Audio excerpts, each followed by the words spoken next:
I heard there was this podcast, yo, about something funny like wrestling and so. And you really care about wrestling, don't you? There are drop kicks and leases all over the board, and then something called a wrestling hold. It's a super duper fun podcast about wrestling. That wrestling show. That wrestling show. That wrestling show. That wrestling show.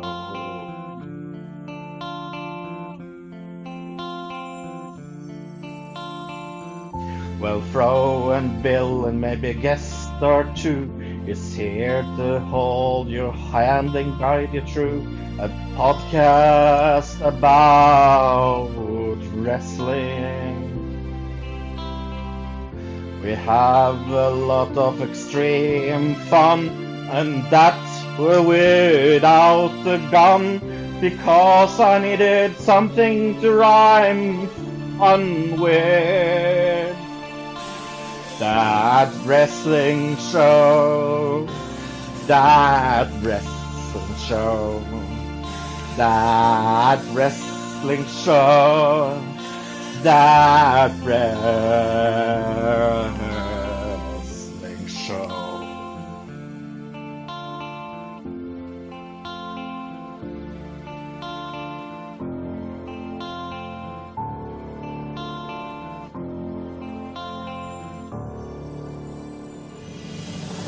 Well, sit your behinds gently down and listen to our podcast sound, and try to guess this week's pro question. You win a lot of cool things, and also help Bill with his bills. That's a super duper fun competition. That wrestling show. That wrestling show. That wrestling show. That wrestling show. That wrestling show. That wrestling show. That wrestling show.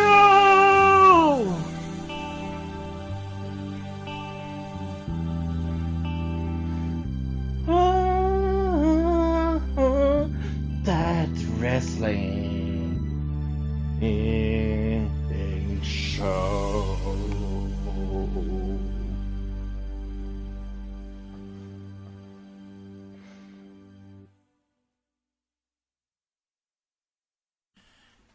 As you recover from Wrestlemania weekend, and with ex-spouse day around the corner, it's That Wrestling Show, the only podcast where all pro wrestling matters. And Fro, with ex-spouse day right around the corner, I don't think even your ex could get you upset from the wonderful weekend that was Wrestlemania weekend. I'm just very, very, very happy to be here. I was watching WrestleMania and I saw what match was going to be first, and I said jokingly, if Brock Lesnar wins now, does that mean that I can skip rest of WrestleMania as well? But yeah, happily enough, Brock Lesnar didn't win, or I wouldn't be here. Exactly, Fro would not be here if Brock had won. We'll get into that later. Basically, I think we're just going to say it right off the bat. There's going to be no news to really talk about this week. No. Because we're just going to we're going to review 3 shows. Oh. One of which I was at. So I'm going to be very interested to hear Fro's grades, because I did not give a grade to any of the matches at Madison Square Garden, just to be different. But But I do have a little bit of some developing news that came just across before we got on the air, Fro. Okay. We're not going to be seeing Nia Jax for a while. Oh, yeah, I heard this. For those who haven't heard, she tore both of her ACLs. Yeah. So she is gone for a long, long time. You hate to see that happen to anybody. Even if you're not a fan of Nia Jax, still, that's something you don't wish on. So, yeah. Hopefully the best for Nia Jax in the immediate future. I just want to mention real quick, and I'm going to do this without spoiling it for Fro because he has not seen it yet. Wednesday night was the first episode of Dark Side of the Ring. I like the format. Okay. I like the format. I thought they got the right people for this, or at least for the first episode. You didn't have like any of those people that are just wasted talent, or people in like, what are they doing on here? Every single person had a reason to be on, and the first episode was called A Match Made in Heaven? Yes. Wasn't it? That was the episode. I'll be honest, I sort of knew some of it, some or most of the story, but it was told well. Who was it about? I don't even know. Randy Savage and Elizabeth. Ah, okay. But some of the people... Yeah, but that's the problem with Vice. They don't really make very, very, very interesting content. Well, the next one, which is going to air next week, is about the Montreal Screwjob. Ah, that is going to be very interesting. Yeah. So I can't wait for that one. So, if I had to give it a grade, I'd give it a B. I'd give it a solid B. This first episode. So, no complaints. It's just I sort of knew most of the story, so it was like, okay. I will probably find it interesting because I know absolutely nothing about the story. Right. Yeah. I think you'll enjoy it. I really think you will. Okay. Cool. Plus, there's little to no editing. There's maybe like one bleep the entire time. So. Nice. So. All right. Now that we got that out of the way, let's dive into, everything that happened WrestleMania weekend, or at least the important stuff. And I'm not saying that there weren't shows that weren't important. They're all important, but we're going to talk about the big three that took place. Yeah, and we will talk about the little thing that happened at the Hall of Fame that I think everybody saw at the Hall of Fame. And I'll tell you about that one when we get to the Ring of Honor show. Yeah. When Cass and Enzo got a phone call and said, "Look what WWE is doing. You need to do the same thing." Oh man, that's more or less it. So we begin with what happened this past Friday night with NXT Takeover New York. Very good. Very good. And I want to say, before we get into this, and I actually did read the ratings for this show and WrestleMania, because usually I try not to, but are you ready for this, Fro? This show, by Meltzer, is the highest rated WWE show of all time. But match by match grade, I mean, in that term. Okay, yeah. There's one match that I thought was hum. Other than that, I would say it was good. Yeah. So let's, like I said, jump right into it. Opening match, the match that Fro was looking forward to the most, the NXT Tag Team titles, War Raiders against Ricochet and Aleister Black. Yeah, and when he said that it was the match I was most looking forward to, he's completely lying. Yeah, exactly. This is the match that gets hum. by me. It's an okay match. Everybody knew the outcome out of it before it even started.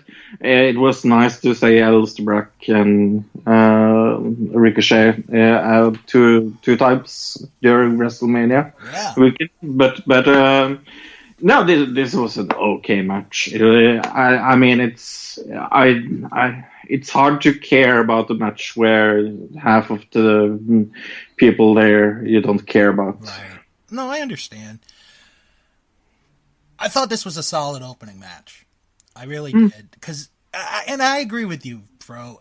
I think we all knew the outcome, what the outcome was going to be, but it didn't really take away anything from me. And it was a very enjoyable match. I think I would like it even less if Ricochet and Alistair Black wasn't there. Okay. Yeah. Very physical match, but it was a fun match. You know, it was a match where everyone respected each other. It wasn't blood, so I was fine with that. War Raiders retained the tag team titles, and after the match, Ricochet and Alistair Black got a standing ovation from the Brooklyn crowd, as they so rightfully deserved. Very nice to see. Very nice to see, indeed. What would you give this match? I would give it a C. Whoa, jeez. You're going to be on an island alone, Fro, for this one. I know. I gave this an A-. Like I said, I don't care. It's one of the... I hate War Machine. It's hard to give it a good grade when you don't like the people that's involved. You will see that when it comes to WrestleMania. Right. But, yes. So let's get into some of the other ratings. Meltzer gave this 4.5 stars. CBS gave it a B+, and ESPN gave it 4.25 out of 5. Cool. Next match was for the North American title. Matt Riddle defending against Velveteen Dream. Dream's entrance was him coming out as the Statue of Liberty, which was really cool to see. So cool. Yeah. This match was so much better than it had every right to be. Yeah, wasn't it? It really was.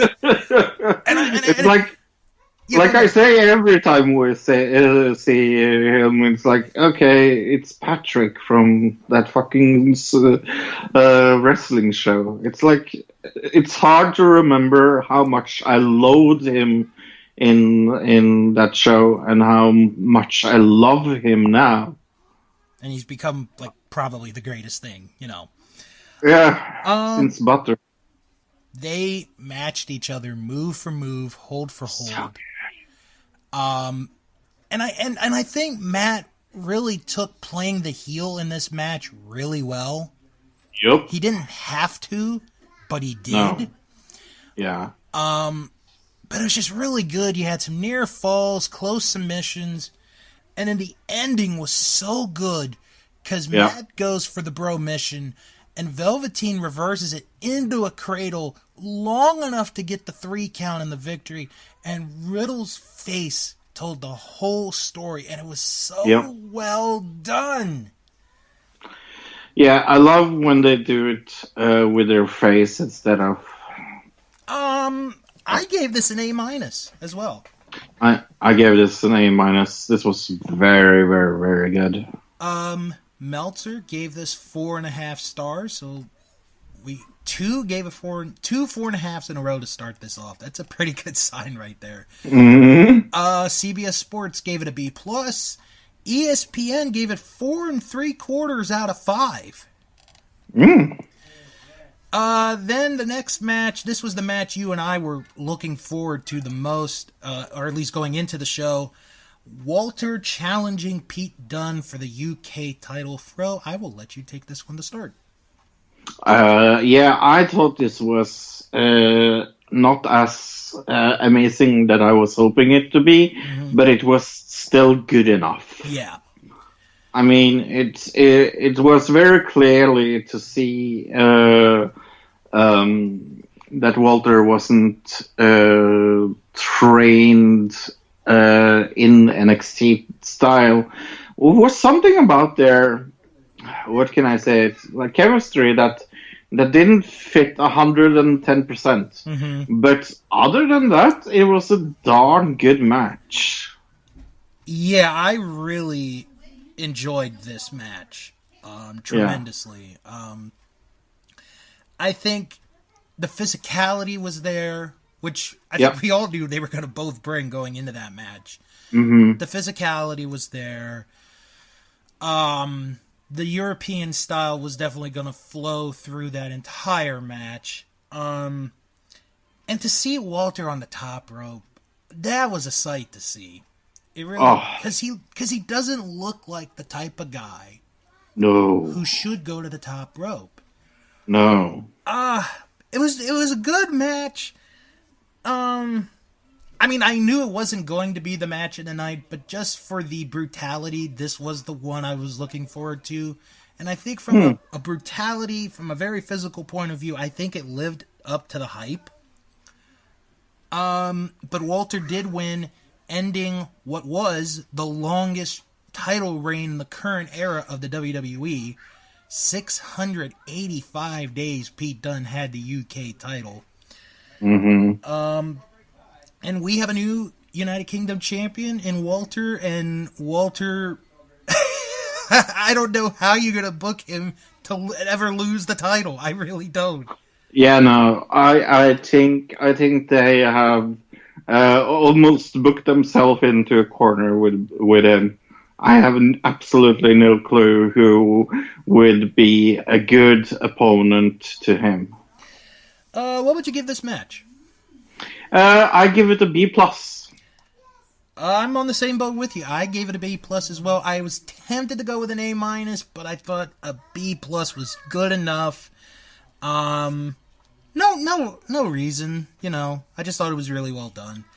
Yeah, I mean, it wasn't the best. Like I said, it was very clear that one of them had more time in the WWE and has been more groomed into the style of WWE. Right. So, Meltzer gave this 4 3/4 stars. Okay. CBS gave it a C+, and ESPN gave it a 4 out of 5. Okay. So our next match is the Fatal 4-Way for the women's title. Shayna Baszler defending against Bianca Belair, Kairi Sane, and Io Shirai. Yeah, I will say this is the disappointment of the night. Well, there had to be one. Yeah, I know. I'm sorry, I hate to say that, but there had to be one. This is going to be the one. Yeah, but it's kind of sad when three out of the 4 is good wrestlers. I feel like I hate talking shit about this match, but it was definitely not what I was looking for, and it felt very strangely paced. Yeah. Very strangely paced, to say it mildly. And yeah, no, there were things with this that did not go over well, and I have no clue why this was booked in the way it was. It was very, very strangely booked as well. Yeah. I thought Sane and Shirai came off looking very good out of this match. Oh, definitely. And they didn't have to face each other. That, to me, was the key thing. They did not face each other one time. They may have broken up a pin each on the other person, but they never, had to face each other, and it made the match, I think, a little bit better. Baszler not being in the match actually made it a little bit better because, you're in a 4-way, and hey, you're showing that the champ doesn't have to be involved in the final fall for her, for her to lose the title, which I thought they did a good job. Obviously, NXT is trying to push Bianca Belair. I understand. Yes. Yeah. And we've had this talk, Fro. She has the talent to do it. It's just right now, it's just not connecting at this point in time. Yeah, no, it's not connecting. It's kind of the Roman Reigns syndrome. And I'm sure she's a sweet lady. I'm sure she is. I'm not bashing her. It's just not her time yet. Yeah, no. But Baszler did get the win with the choke sleeper to retain the title. This was my lowest rated match. But it was still a good grade. I gave it a B. I give it a B minus. Okay. Meltzer gave this 3 3/4 stars. CBS Sports gave it a B. ESPN gave it 3 3/4 out of 5. And then the main event of this show. Good God Almighty! Adam Cole and Johnny Gargano for the NXT Championship. 2 out of 3 falls. We knew it was going to be good, but not this good. Oh my gosh! It was like, what the fuck is going on? Good. Basically, NXT has become Johnny Gargano's playground to play on. Oh, and it's so fitting, and it's so fucking well deserved. Like I loved this match. This was amazing. Well, let's dive into this match. The first fall, it's a feeling out process. Both guys, they're checking each other out. They're trying to get the first fall because, the first fall is an important fall. But Adam Cole was able to get the win, was able to get the first fall, go up 1-0. And then we go to the second fall because Cole's trying to get the win right away. Mm-hmm. He's trying to end this in 2 falls. He just could not do it.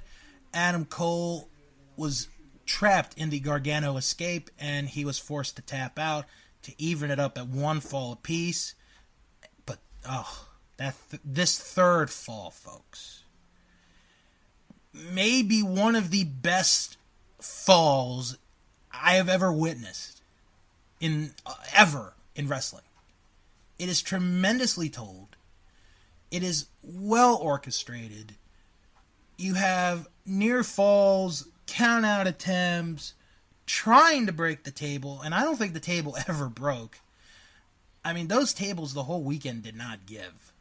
And then you had the outside interference of the Undisputed Era, and it's like, no, Cole's gonna get away with it, because they have the crowd in the palm of their hands. Mm-hmm. They just got him. And Cole goes for the pin, and Gargano's able to kick out, and it's just every single thing Adam Cole does to try to get this third fall, Gargano just manages to get out. And it's like, okay, there's gonna be a point where Gargano can't get out, but he does. And then Gargano's able to fight Cole off. He takes the other 3 members of the Undisputed Era out on his own. And it's just so good. It is great action. Go out of your way to see this. Gargano gets the Gargano escape on Cole again, and Cole taps to one of the loudest ovations you will ever hear. And Johnny Gargano wins the NXT Championship in a tremendous match. It's in my top 3 matches of WrestleMania weekend. But then I think we got to talk about briefly after the match. Because who comes out from the back but Tommaso Ciampa? And it's like, oh, okay, let's see what happens. And they hug. They hug it out. Yep. What a great ending. Love it. Yep. Amazing. A+ for me. Unbelievable match. A+ for me as well. Fucking incredible match, and so deserved. Are you ready for Meltzer's rating? Yeah. 5.5 stars. Nice. He loved this match. Yeah. CBS Sports loved this match. Gave it an A+. ESPN, everyone let's say it, loved this match. They gave it a 5 out of 5. Absolutely loved it. That's your NXT Takeover New York. And let's briefly go into the grades that our Facebook members put up. What did everyone think of this? Everybody but one person gave this show an A. I would give it an A. I would too. Only one person gave it a B, which is fine. We're cool with that. We are a free democratic society in our group. You vote whatever grade, and we're not going to bash you. You're just wrong, but we're not going to tell you that. But you're just wrong. But yeah, it's okay. It's okay to be wrong. I got to give it an A as well. I just do. It was amazing. Now, favorite match. This is a little bit interesting because most of our group went with Walter versus Pete Dunne as their favorite match. And then followed by the NXT title match and the tag match. So I think it's safe to say our favorite match was the main event match. Definitely. And then least favorite, I think some people may have gotten this one or the reading wrong on this. Because there's a tie between the Fatal 4-Way for the women's title and the Gargano-Cole match. But like I said, I think there may have been a misreading in the question.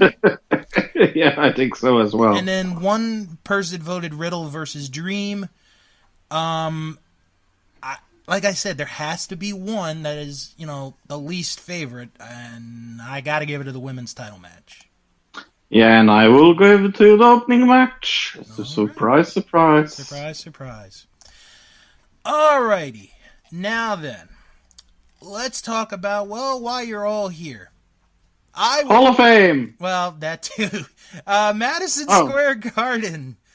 Madison Square Garden. This past... I was sure we were going to talk of the Hall of Fame. I mean, it was so incredibly...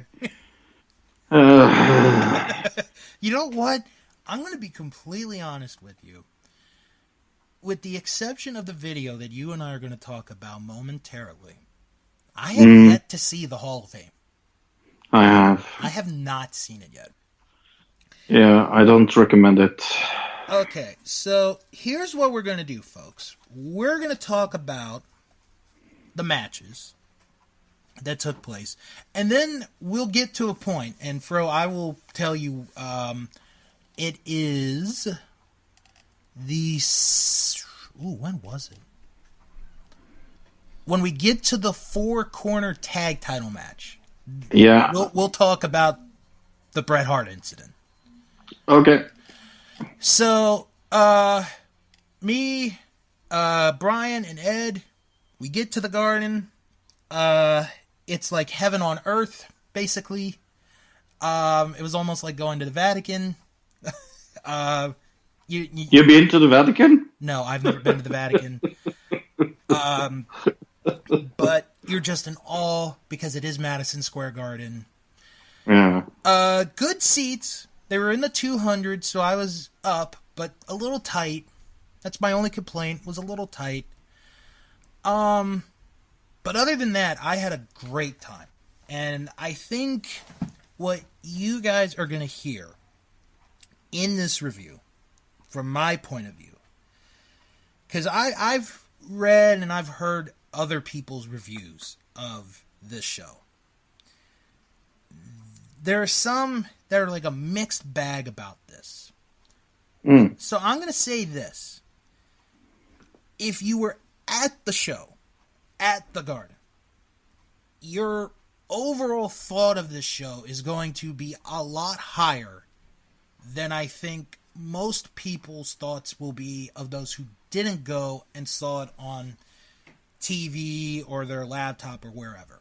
So The thing is, like, I did not mind this pay-per-view. I also heard, like, people complaining. Of course, ROH is building for what they are building, and New Japan is building for what they're building. Exactly. And it's two different styles of wrestling. Yes, the New Japan stuff was better than ROH. Doesn't make the ROH stuff terrible. Thank you. Finally, somebody with common sense on a wrestling podcast. It's true, though. It is the truth. It really is the truth. And honestly, Fro, I wish we had talked about this, earlier in the week, because, but let's just dive into it. So, opening match, we're going to go through the two pre-show matches. The first pre-show match is a 6-woman tag match where the team... That I did not see. Okay, this one probably was not shown, so that's okay. I'll get it. It is Jenny Rose, Kagetsu, and Hazuki against Sumi Sakai, Stella Gray, and Hana Kimura. Yeah, no, we did not get to see this. The first match we get to see is the Battle Royal. Okay. You know what? For the time they were given, it was a decent match. Not going to complain about this one bit. It was just a good way to get the crowd into it, I thought. Not saying it's an all-time classic, but it's probably going to be an extra on the DVD when it comes out, which the three of us, Ed, Brian, and I, we all agreed during the show, as soon as the DVD comes out, we are buying the DVD from this show. So expect a few segments in when I get the DVD of my commentary of this event. So anyway, Rose, Kagetsu, and Hazuki get the win. Like I said, it was a decent match. Just a good way to start off. You don't want to put everything out on the table. Meltzer gave this 2.25 stars. That's a fair rating. Okay, so next up is the Honor Rumble. So the rules of the... I already laughed because I know the ending of it. Yeah. So the rules of the match. Well, they're basically Royal Rumble rules, except it is 1 minute intervals instead of 90-second intervals. So Kenny King told management, I want to be number one. I want to start this off number one. So guess what? He gets to go number one. Entry number 2, Minoru Suzuki. And this is where I heard the first, I don't know if it's a complaint or just they noticed, but Suzuki's entrance was edited. But at the show, his song was playing. Okay. So, we get them for... because it wasn't... It definitely wasn't at the show. Oh, crowd was into Suzuki. He got... Oh, because this was edited. Right. Yeah. But that's not the loudest pop of this match. No! Oh, wait till we get to that one. No. I'm just going to go into... I'm not going to go into much detail. Cheeseburger is 3. He got a very good reaction. Very popular. Yeah, I was so happy to see him. Beer City Bruiser was number 4. And then Show comes out. Now, I'm going to be honest with you. In our area, people thought Rocky was coming out. But it happens to be Show. But remember Rocky for a little later on. Shingo Takagi was number 6. And then we had Bushi at 7, Yo at 8. And then the next group, I'm probably going to miss the number, so I'm just going to tell you what they are in order. Shaheem Ali, Rhett Titus, who looked really good in the match, LSG, Rasuke Taguchi, who got a very nice pop, Will Ferrara, Chase Owens, and Rocky Romero came in, and Romero got a very nice pop out of that. And then we had a really good spot where everyone clotheslines Bushi in the corner. Because Romero was doing the forever clotheslines, and Taguchi's So directing funny. him, and then Sho comes, and then Yo comes, and then by that point, everybody is just clotheslining this poor guy. It's so funny. And It's so funny. It looks like people are standing in line to punch a they guy. are, and it's And so great. it's so incredibly funny. It was great. Yeah. And then Brian Malonis, the Wine City Whaler, came out next. I tried to get a Wine City Whaler chant going. It didn't go too well. And then we had another good spot where Cheeseburger, he got thrown over the top rope, but his teammates were there to catch him. And So it was funny. a really good spot. So he got a Yeah. nice ovation. Then we had Jonathan Gresham came in next, and then Bad Luck Fale came in, and I was surprised at the pop that he got, but he's lost a tremendous amount of weight since I remember first seeing him. So he's very, he's taking care of his health, which I'm very, happy to see. Tracy Smothers and Yoshihashi came out next, and then PJ Black comes out. I think some people were sort of confused with his look, but that's okay. And then Jushin Thunder Liger comes out to a huge ovation. Yeah. Huge. So we're thinking, or at least I'm thinking, okay, that's gonna be the biggest pop of this match. No, it was not. Not quite.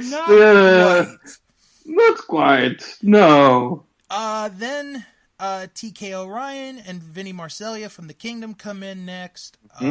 Tracy Williams got eliminated. Delirious came in, followed by Tomohiro Ishii. Ishii got a very nice reaction. And then we get another good comedy spot. Toru Yano comes out. He's number 27. But instead of going to the ring, he goes to the commentator's table. Yeah. And he tells Colt Cabana to go in. So Cabana goes into the match.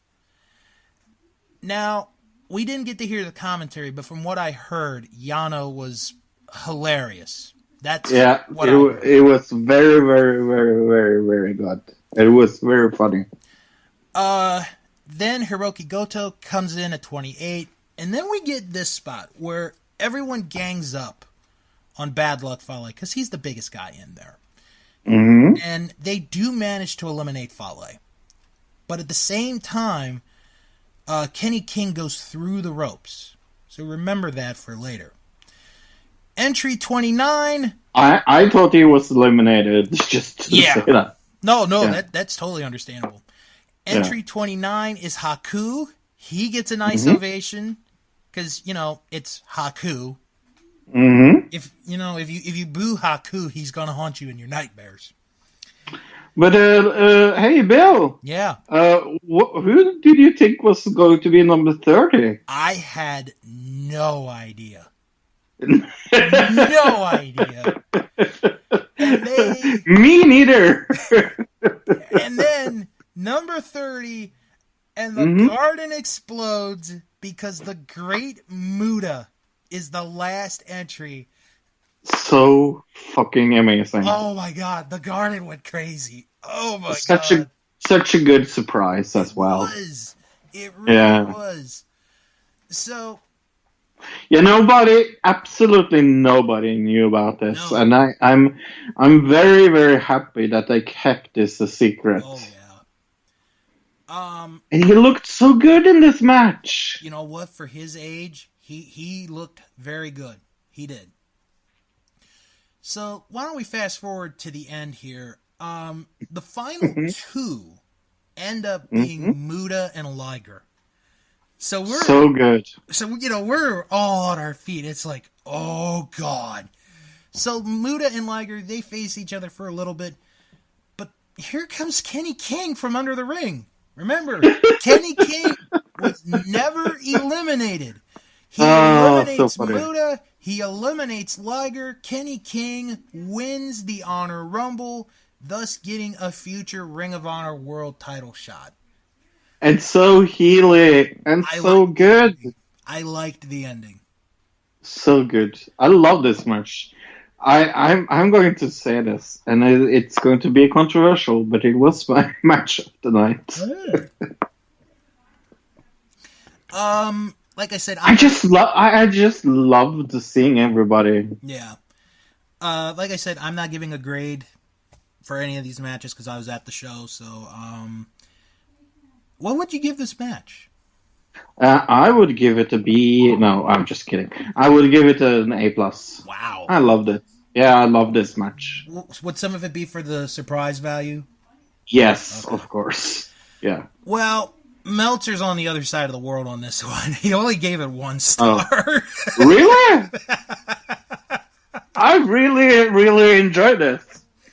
Oh, man. But no, I had fun watching that match. That was a fun match to watch. What would you give it if you had to? I think just because of the fun factor, I'd give it a strong B. Okay. Almost a B+. I just love this. I don't know. No, it was fun to watch.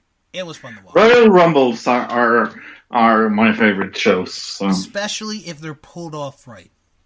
Yeah. Oh, yeah. Okay, so now we get to the main show. Mm-hmm. I am in line at the concession stand because I had gone to pick up a shirt. Sort of, like a way of remembering me being at the Garden. And also to get some food. So the opening match is...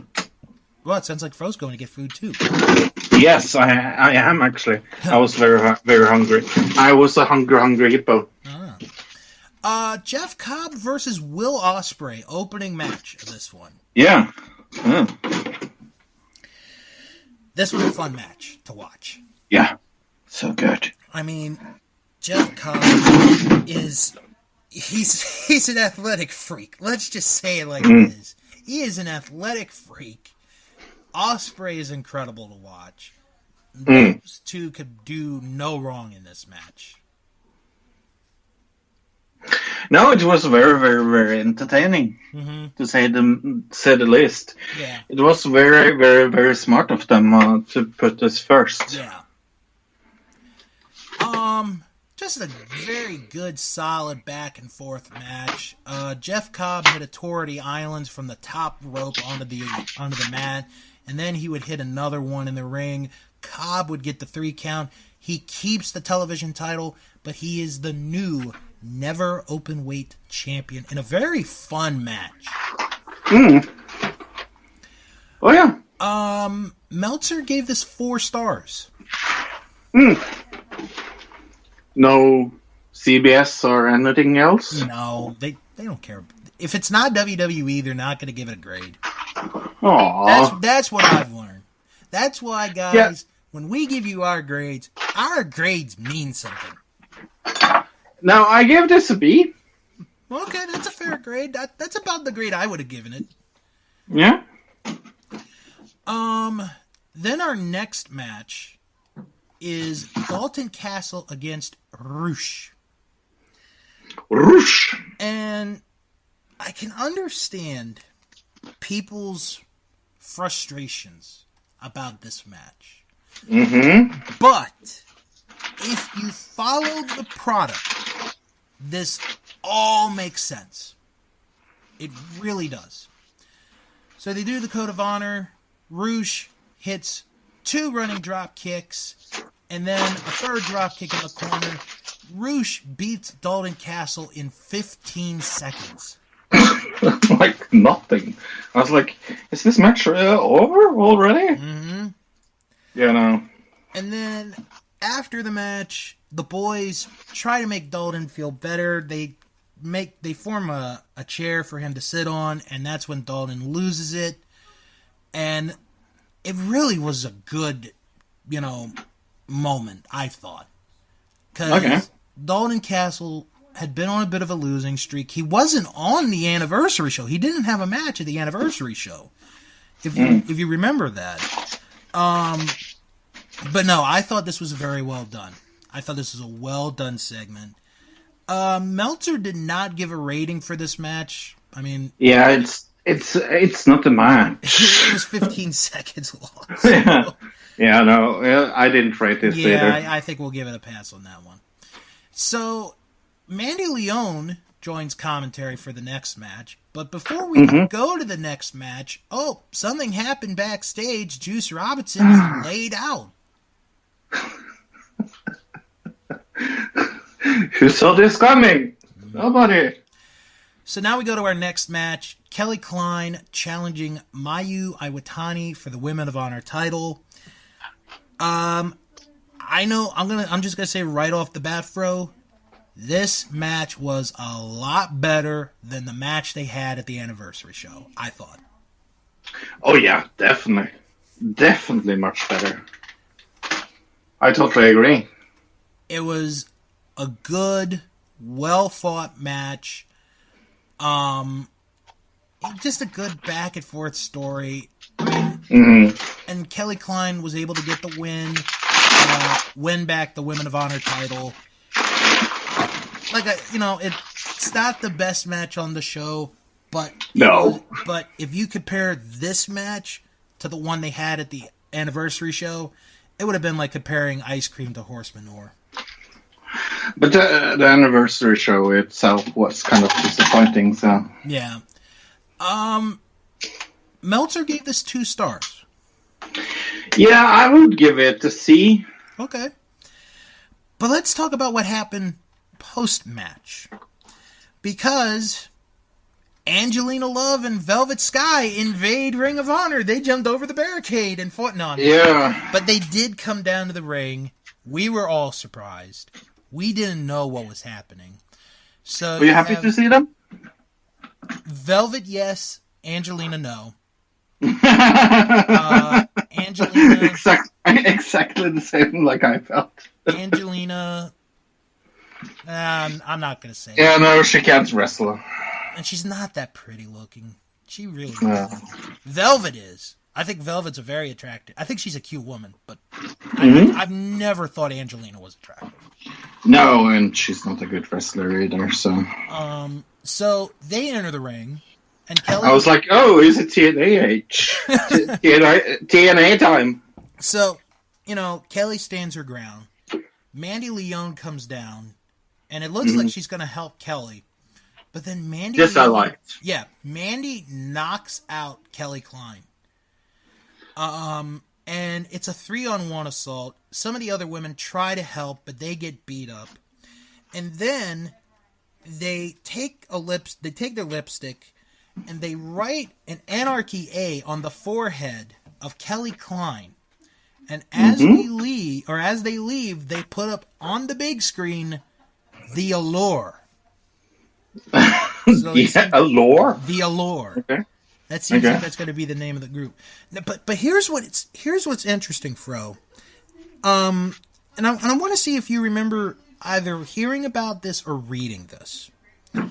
Because about a month ago, Madison Rayne was trying to pitch to Ring of Honor, hey, why don't we get Angelina Love and Velvet Sky into Ring of Honor and we can have the beautiful people in Ring of Honor?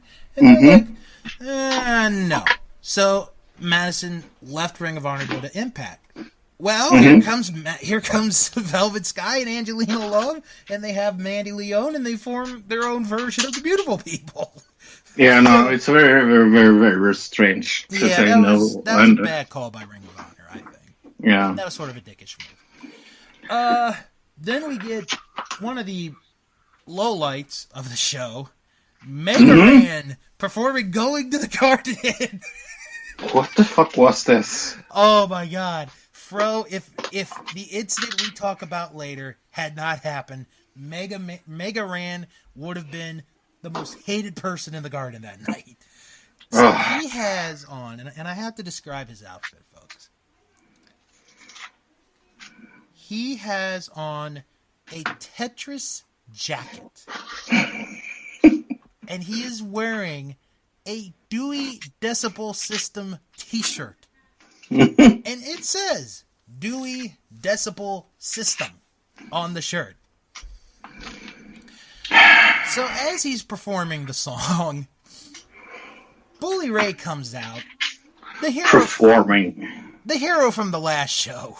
And we get a little, thing with Bully and Mega Ran, and Mega Ran manages to get out alive. And then Bully talks about how, well, Juice got beat up, so my open challenge is still open. And I had no idea who was going to come out. So we get the returning Flip Gordon. Flip. Oh, Flip is so over. He's so good. Oh, my goodness. So Flip and Bully, they start their fight. And then here comes Silas Young and Shane Taylor. Because it's a street fight, there's no rules. Except, you got to get a pin or a submission to get the victory. So it's a 3-on-1 on Flip. So, as they're getting their turn, here comes Lifeblood's entrance.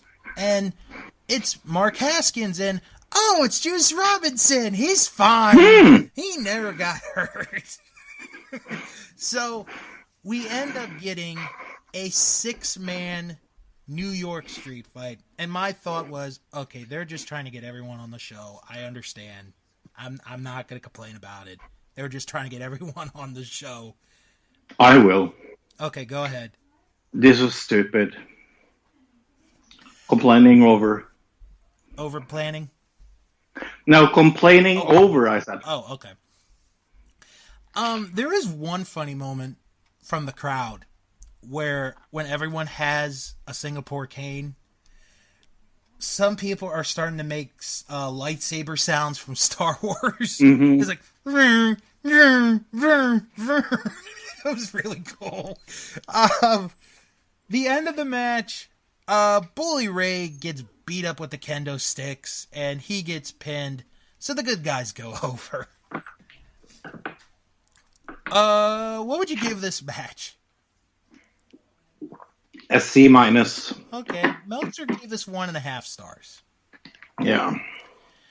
So, the next match is a 3-way for the IWGP Junior Heavyweight title. Bandito and Dragon Lee are the challengers, facing Taiji Ishimori. For the amount of time they got, this was a fun match to watch. This was very, very good. Oh, my goodness. The spot of the match, I think we can all agree on this. All three on the top rope. Bandito grabs both men. He does the fall away slam from the top rope. Unbelievable spot. It was incredible. I've never seen that done before. Just very well done. The ending, I think, was a little bit surprising because Dragon Lee is able to hit his finishing move on Bandito, and Lee is the new IWGP Junior Heavyweight Champion. I think a lot of us thought Taiji was going to retain the title for sure. But Dragon Lee wins the Junior Heavyweight title. Very good match. I would like to see all three of these guys again in a match. Meltzer gave this 4 stars. What would you give this one? I gave this a B+. That would have been about the grade I would have given it. Yeah. Okay, Fro. Now let's dive into this. So, this is the point where I check my phone during the entrances of this next match. Because it's the 4-way match. So I check my phone, and I read, Bret Hart gets attacked at Hall of Fame. So I'm like, okay. I go on. I'm looking at it. Ringside News is what I checked. Very good app if you ever want your news. So they have the video. So I watch the video. And I'm like, oh dear Lord. Just a guy in a Rasta hat and fake dreads takes down Bret Hart. Now, and then there's 2 videos that I saw. The first one is the fan video. That's the one I saw first, where a dozen plus people jump on this guy. I'm not even going to call him a poor guy, because he's not poor. Oh, no. He deserved this. Because my thought has always been, and it really doesn't matter if it's sports or entertainment. As soon as you go over the guardrail, you are fair game. That has always been my thought. So you had New Day, Andrade, who else got involved? I think Drake Maverick got involved. Buddy Murphy, I think. Revival got involved. It was about a dozen wrestlers came in, took this guy down. But the thing that I keep missing, Fro, and maybe you could tell me where in the video this happens. Dash Wilder gives this schmuck a straight forearm shot to the face. Yeah, that's what I heard as well. Cause I did not see it, but I heard that was a thing. Exactly. Yeah. Because I watched that video like in the 2 days like 5 times, and I could not find the spot. But we discussed it when it happened. We discussed it, and I think it was Steven that said he saw him. Yeah, you did. Yeah. Now look, folks. I'm not the biggest Bret Hart fan. I'm not. Me neither. But I respect his accomplishments for what he did, and he's had some of my favorite matches. Yep. He did not deserve that. No. And apparently, because I did get some details on this guy, his name doesn't matter. I'm not going to give him the time of day to say his name. He doesn't deserve He doesn't deserve his name to be said on the show. So apparently this idiot is an amateur MMA fighter. Apparently you could be an amateur in mixed martial arts. Well, just ask CM Punk. Well, yeah, very true. Oh, oh, Fro with a low blow. Very low blow. So, yes.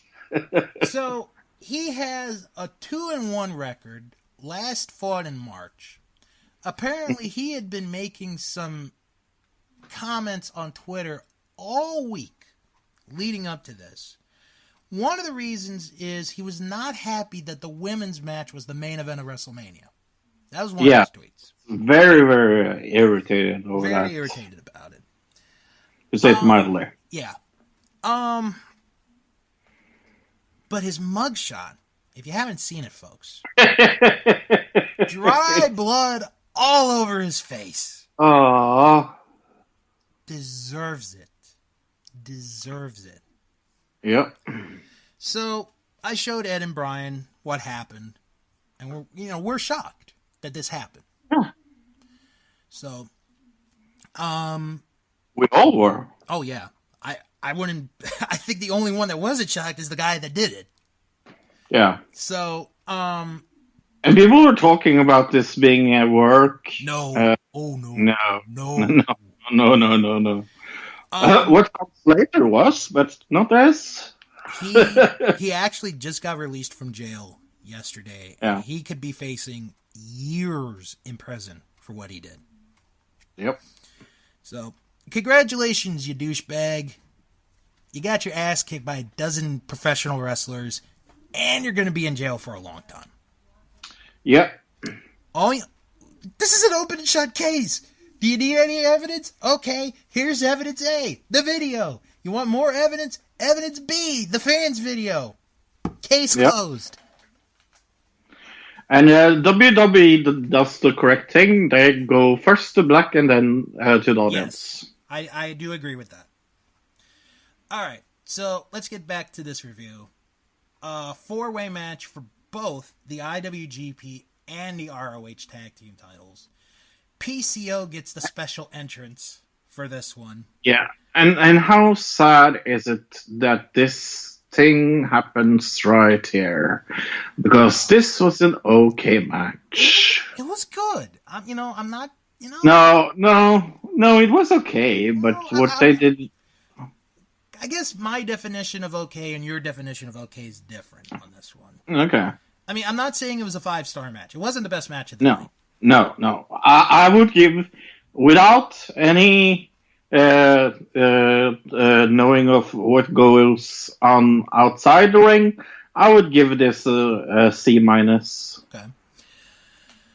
There's basically no tagging in this match. No. It's just the fight before the actual fight that we're going to talk about in a minute. Well, PCO gets powerbombed to the floor. Yeah. And we're like, oh my God. I mean, who takes that bump, bro? Who takes that bump? It's a very good bump. He's a 51-year-old man with one eye. The other eye is a glass eye. I know.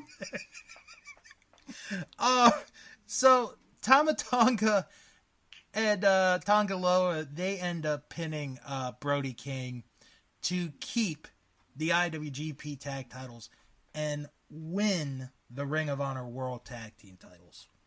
But hey, Bill, wasn't there something happening during this match? Oh, okay, folks. I have been waiting since Saturday night to talk about this.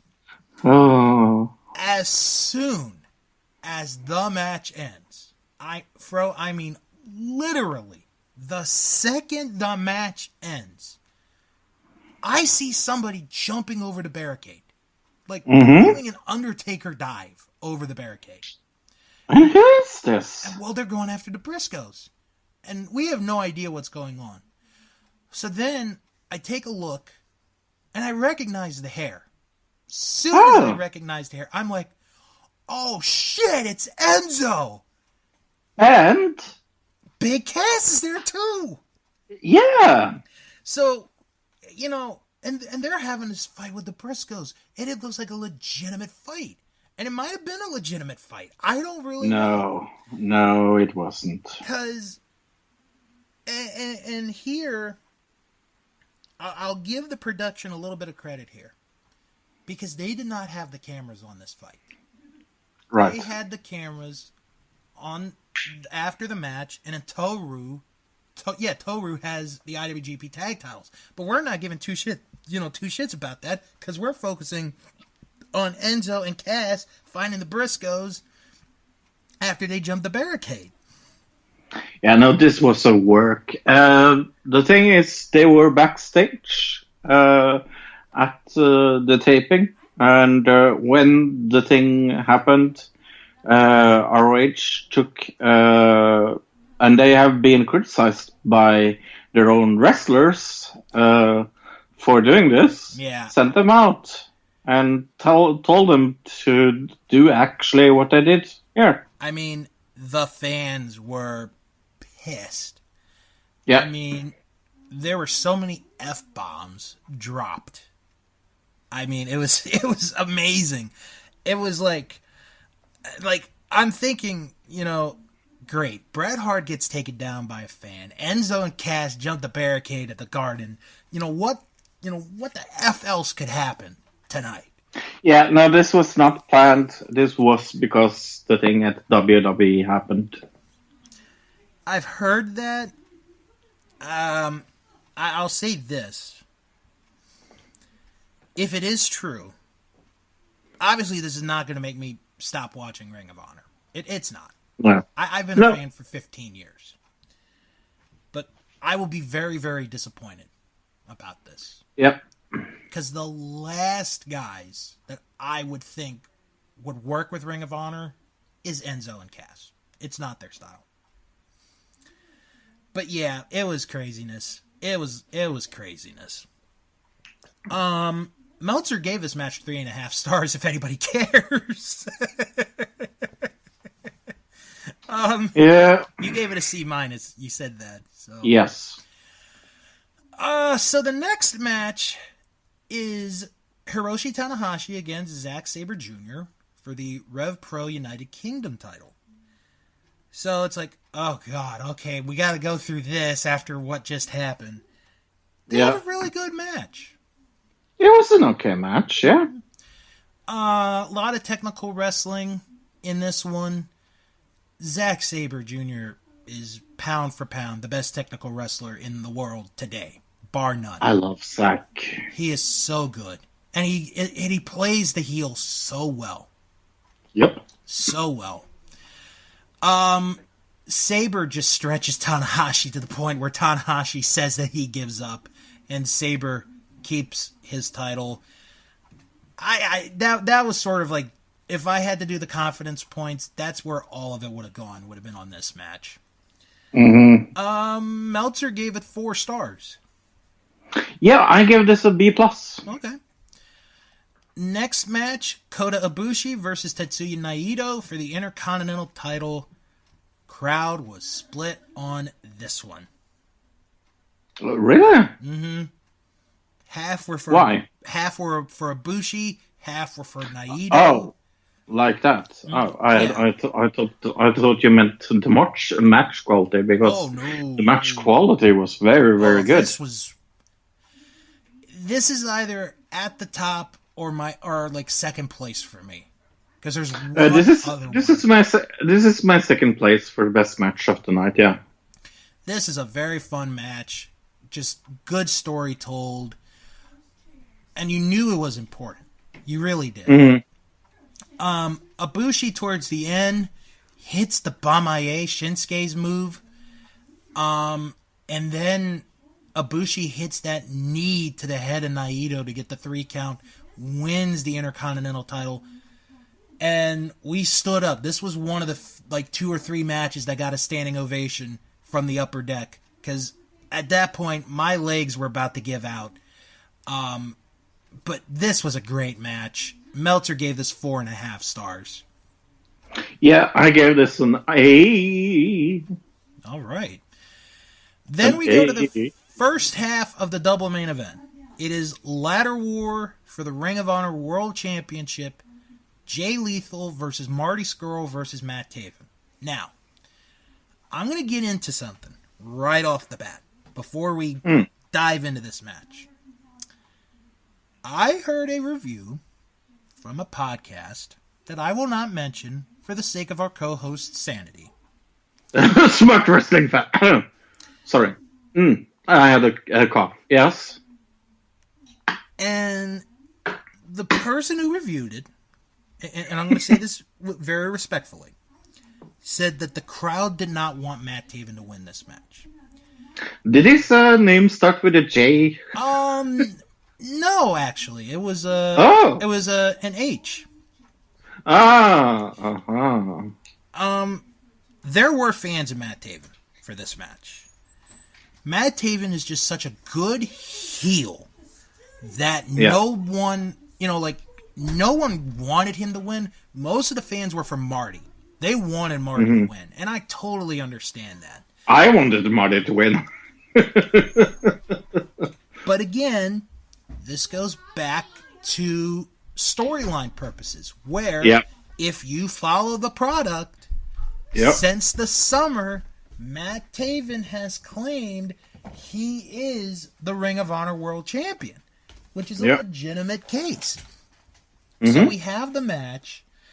It is a fun ladder match. I mean, it's extremely good, and I will say it's my favorite ladder match of the whole WrestleMania weekend.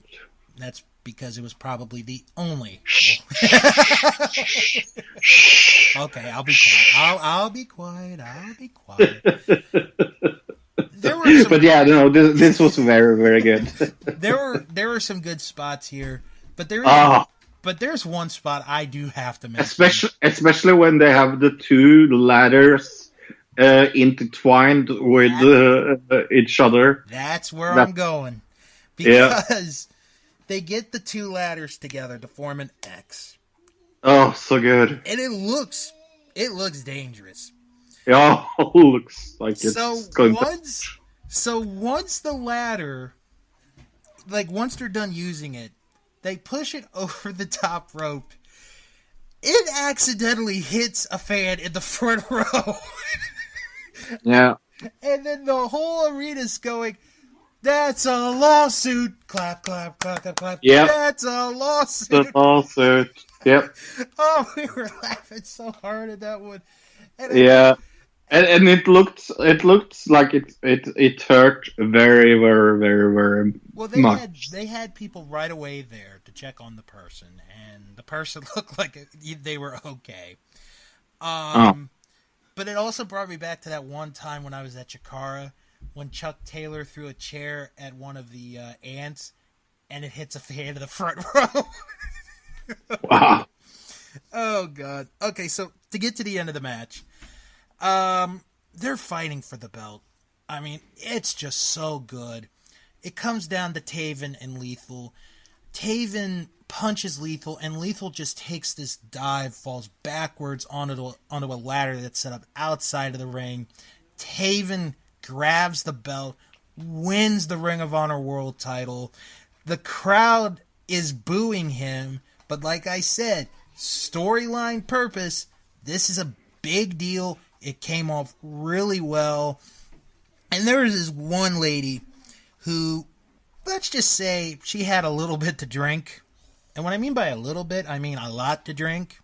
Mm-hmm. So she was really loud. She's like, boo! Boo!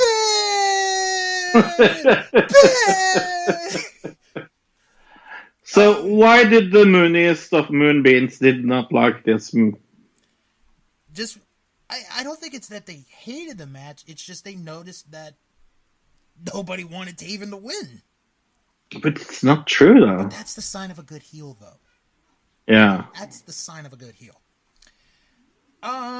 Meltzer gave this 3.5 stars. Yeah, this is an okay match. I give it a B, I think. I mean, it's not the best ladder match, but it was fun for what it was.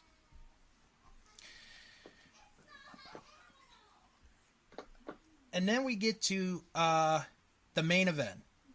IWGP Heavyweight title. And what was really cool about this was during the video package, they play Randy Savage's theme song, Pomp and Circumstance, which was really cool. Yeah. So it's Okada versus Jay White. The crowd is fully behind Okada in this one. I mean, they're just right behind Okada all the way. Did you skip a match? No, this is it. This is the last match. Oh. So, it's a good back and forth match. At one point, Okada does the dive onto White into the crowd. And there's this guy in a wheelchair. Fro, I sat there and I'm thinking to myself, okay, we've had a fan attack Bret Hart. We've had Enzo and Cass jump the guardrail. We had a fan get hit with a ladder in the last match. The last thing I need is for a paralyzed guy to get knocked over by a flying Asian. That's the last thing I need. Unfortunately, that did not happen. But it was a fun match. Okada hits the Rainmaker on Jay White to get a 2 count, which shocks everybody. Because usually when you hit the Rainmaker, it's over. And then Jay White hits the Blade Runner only to get a 2 count. And then Okada manages to come back at the end to hit a series of Rainmakers to win the IWGP Heavyweight title back. This was the best match of the show, to me. Yeah, I think so as well. Meltzer gave this 4 3/4 stars. I gave this an A. What you guys probably did not see when the pay-per-view went off the air was Okada gave a thank you speech to the fans in English, for those curious. Wow. And that was really it. That was the show. Cool. All in all, I had a blast. I thought the show was fantastic. I think it being in Madison Square Garden makes a difference. Mm-hmm. But it was just a fun show from beginning to end. Honestly, it's the best wrestling show I've ever been to. That's how great of a show it was. And one other thing I just want to say real quick, Fro. People were complaining about the production value. Nah. I'm sorry. it's okay. They don't have WWE budget. What are you gonna do? Yeah, no, the production was more than fine. Yeah, it was fine. Overall, I would say of the three, it probably would be the third best, but just being there made it that much more special to me. I don't think this is worse than WrestleMania. Well, that's a good segue because we're now going to get into the what was the name of it again? I completely forgot. Wrestle Kingdom. No. Wrestle Kingdom 8. No, that was it. What was it? What are you talking Wrestle. Mania? There you go, WrestleMania. WrestleMania. Thank you, JT. He's always there to help me.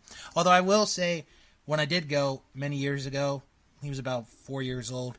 He called it WrestlePania. So. That's what Yeah. I called it? Yeah. Well, you were like 3.5. Wait a minute, is this?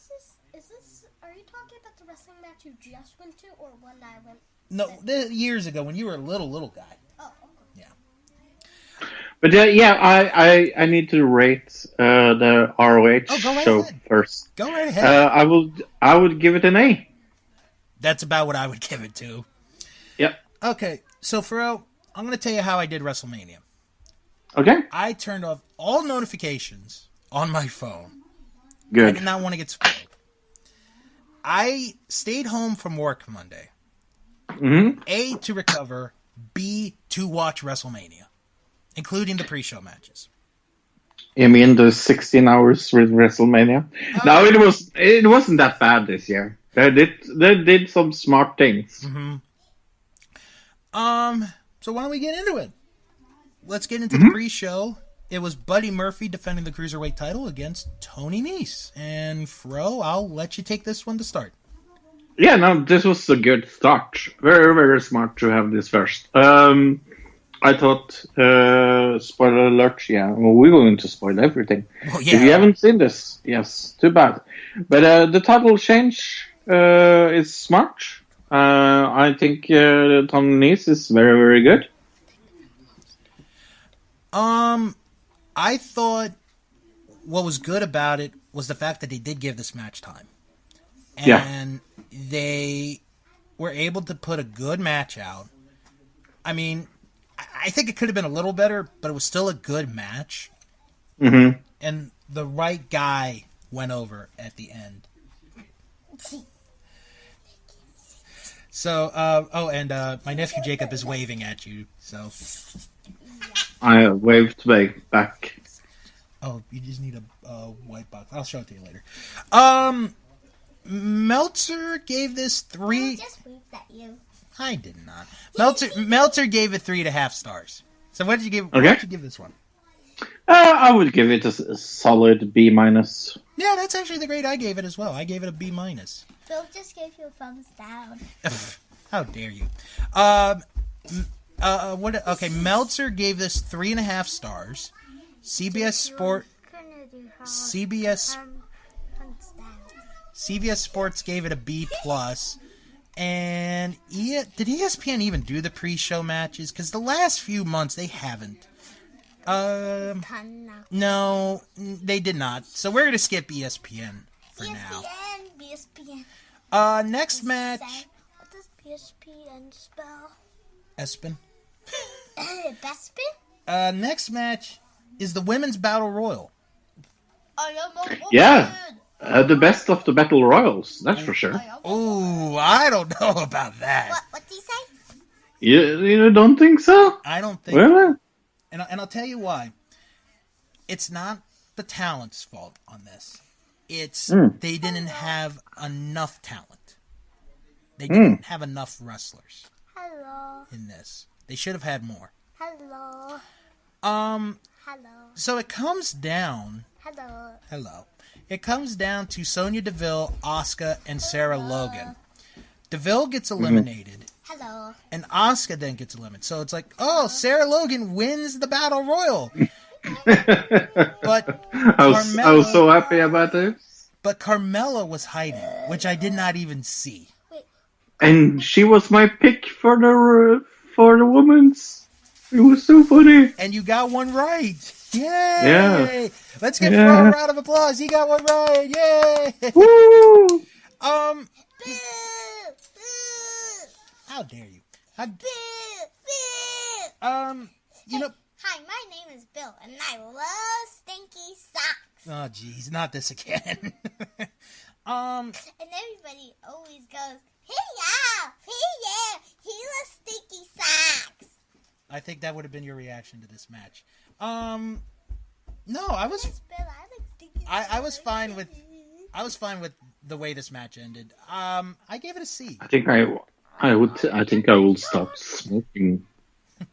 I love stinky socks. Obviously, we have a puppeteer here. All right, I'll get the Xbox on for you. So what would you give it? Kids, go away. I would give it a C plus. What would you give it, Fro? C plus. C plus. Okay. I would give it a B minus. That's because you are a B minus, Jacob. Bye, kids. We're not your kids. I am very glad about that because then you would be killed. You can't tell us what to do. I can tell you what to do. Starting World War III. No, you can't. Go play Lego Movie. I don't want to. Bye. You want to play? I want to play Princess Save. You don't have that. Yes, you do. Here, Yes, you do. you look it up. Yes, you do. All right. No, I you better start. And you Hello, better ladies not and call me gentlemen, Rebel. welcome to my worst nightmare. Anyway, Hey, I'm not your what? Right now, you take that back. Meltzer gave this 2.25 stars. Hey, Bill, you laugh too much. Yes, I do. CBS You're Sport. poopy pants. Let's just poop this pants. CBS Sports gave it a C. And oh yeah, ESPN didn't rate this, so we're not going to talk about ESPN. That's right. ESPN. The Raw Tag Title match was next. Hey, Bill. I believe you're wrong. I was pleasantly surprised with this match. Mm-hmm. All right, he's distracted now. Hey, I'm not distracted. Well, you're playing the game. Potato. Anyway, Hey, look at the giant fat chicken. Arsenic. this Arsenic. match, I'll be honest, this was my favorite of the pre-show matches. Really? Yeah, I enjoyed this match. Okay. Yeah, I felt it was very, very random. I could see your point. Yeah.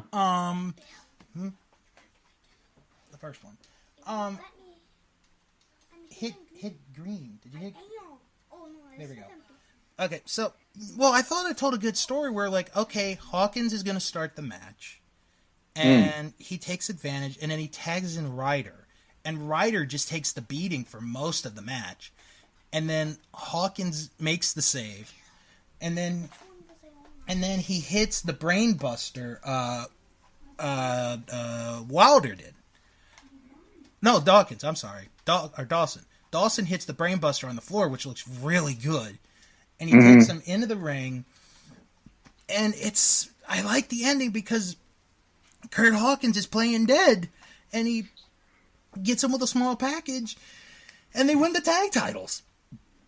It felt so random, though. But I see your point. I do see I don't mind it. It's just like, okay. I gave this a B.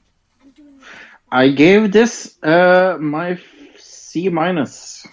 Meltzer gave this 3 stars. Okay. And CBS Sports gave it a C+.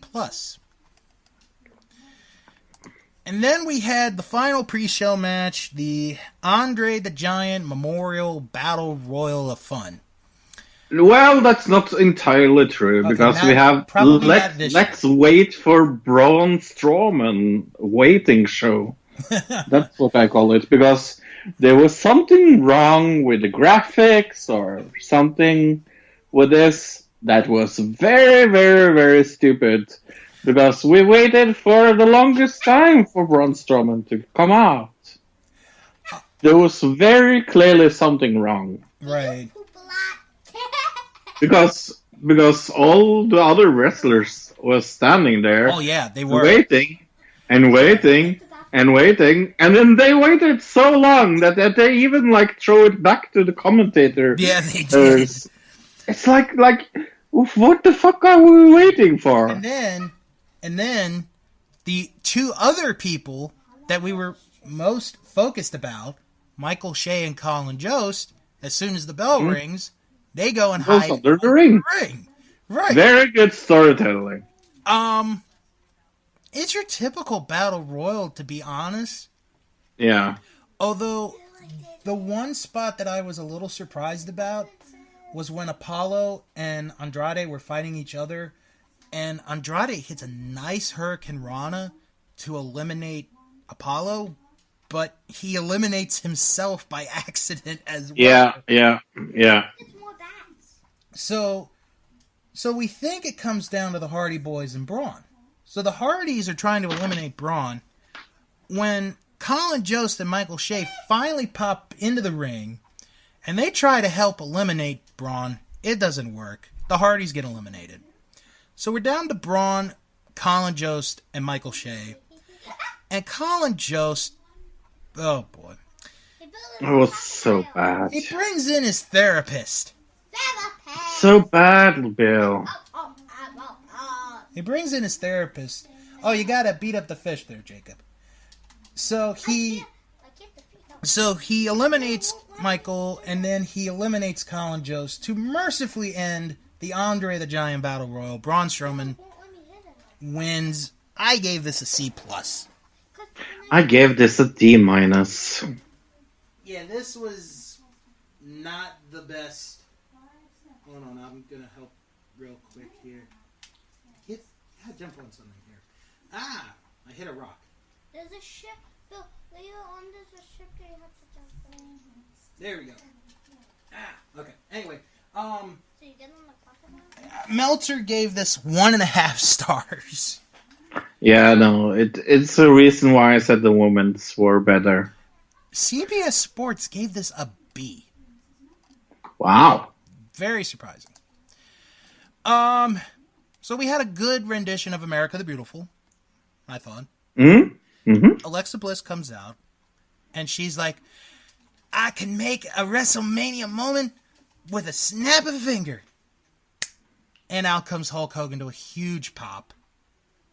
So, Hogan... I'm a real racist. People don't care what I say. So... Hogan cuts a promo. He calls it... Isn't that his theme song? Yeah. No, that's not quite it. So he calls it the Silver Dome at first, which is a play on words from the last time he was at WrestleMania. I like that. It was funny. And then he calls the stadium MetLife Center. Okay, Hulk. So as Hulk and Alexa are doing the Hulk Hogan pose, Paul Heyman... Oh, by the way, Alexa had changed her dress from the pre-show. Oh, I fast-forwarded through most of the pre-show. I didn't even see what she wore in the pre-show. Oh, yeah. So, Paul Heyman comes strolling down to the ring. I was so like, oh my god, he's going to take a promo. Okay, this is going to be boring. But what he does here amazed the fuck out of me. And I'll get into a story after we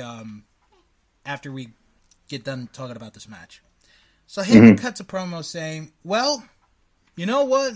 Since my client isn't the main event of WrestleMania, we're just going to be the opening match, and we're going to get out of town, and we're going to go to Las Vegas.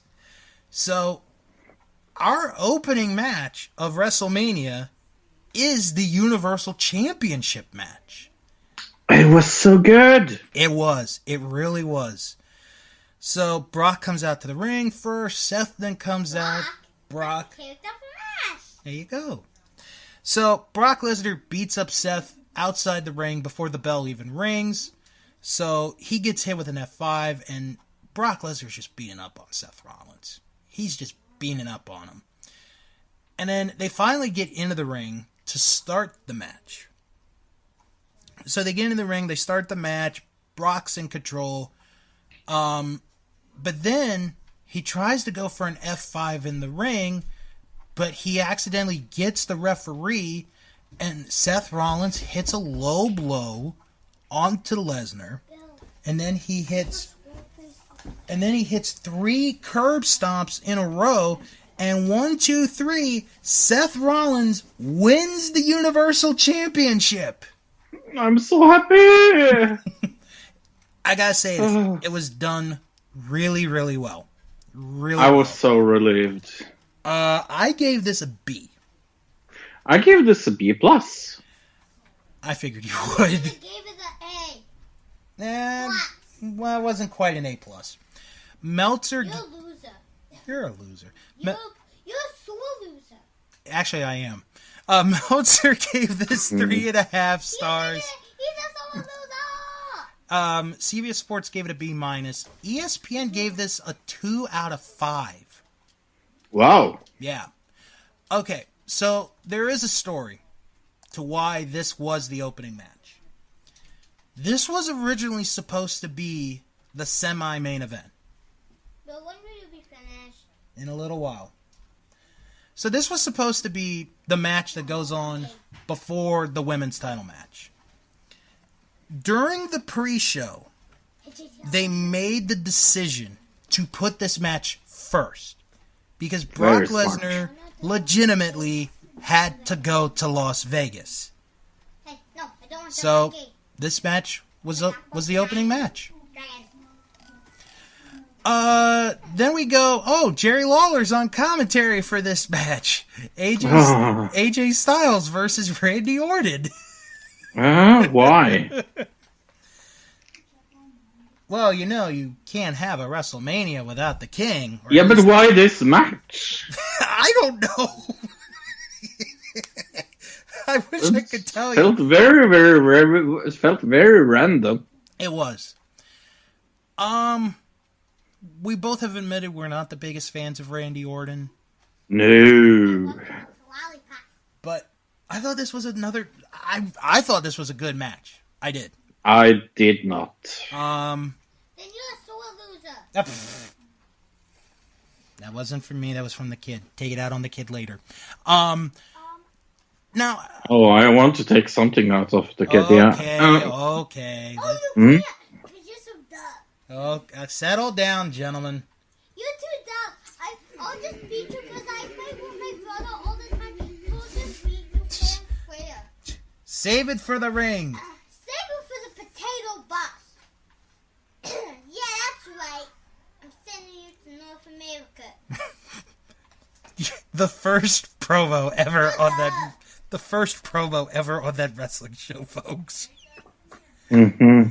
Anyway, I thought this was a good match. Not as good as the last match. Good back and forth action. AJ wins with the phenomenal forearm. I gave it a B-. I gave this a C+. Okay, that's fair. Meltzer gave it 3.25 stars. CBS Sports gave it a B. ESPN. Okay, I don't know how ESPN did this one. They gave this 3.75 out of 5. So you're telling me ESPN, the worldwide leader in sports, that AJ Styles versus Randy Orton was a much better match than Brock Lesnar and Seth Rollins? No wonder. That's stupid. No wonder they're owned by a company whose head mascot is a mouse. A mouse? That means that they're weak. Next up, the SmackDown Tag Title match, Fatal 4-Way, Usos, Rusev and Nakamura, Black and Ricochet, Sheamus and Cesaro. Yes, I want to get out. Yeah. I thought this was a good match. This is an okay match. Yeah, for the time that they were given, I thought it was all right. Yeah. Usos got the win. I gave this a B as well. Yeah, no, this I gave a B minus. It's real close. I think the Raw title match was just a wee bit better, but this one was a good match. Mm-hmm. Then they had the Hall of Fame. People come out again. We don't have to talk about that. Well, nobody attacked anybody. No, because nobody got attacked. Not during that part. Next match is a Falls Count Anywhere match. Shane McMahon versus The Miz. Oh my god, I fucking love this match. This was great. This was so... I'm going to actually say that this is my favorite match of WrestleMania. Wow. Yeah. We're close to my favorite in the lineup, but this I just love this. This is so funny. It's so good. The only thing that is where, like, we knew there was going to be a high spot, and how they the solution to how to get the high spot at the end there was so freaking amazing. It really was. Yeah. Be quiet. You know, there was one spot that I really liked and I got a laugh out of. When Miz's dad came out to protect his son.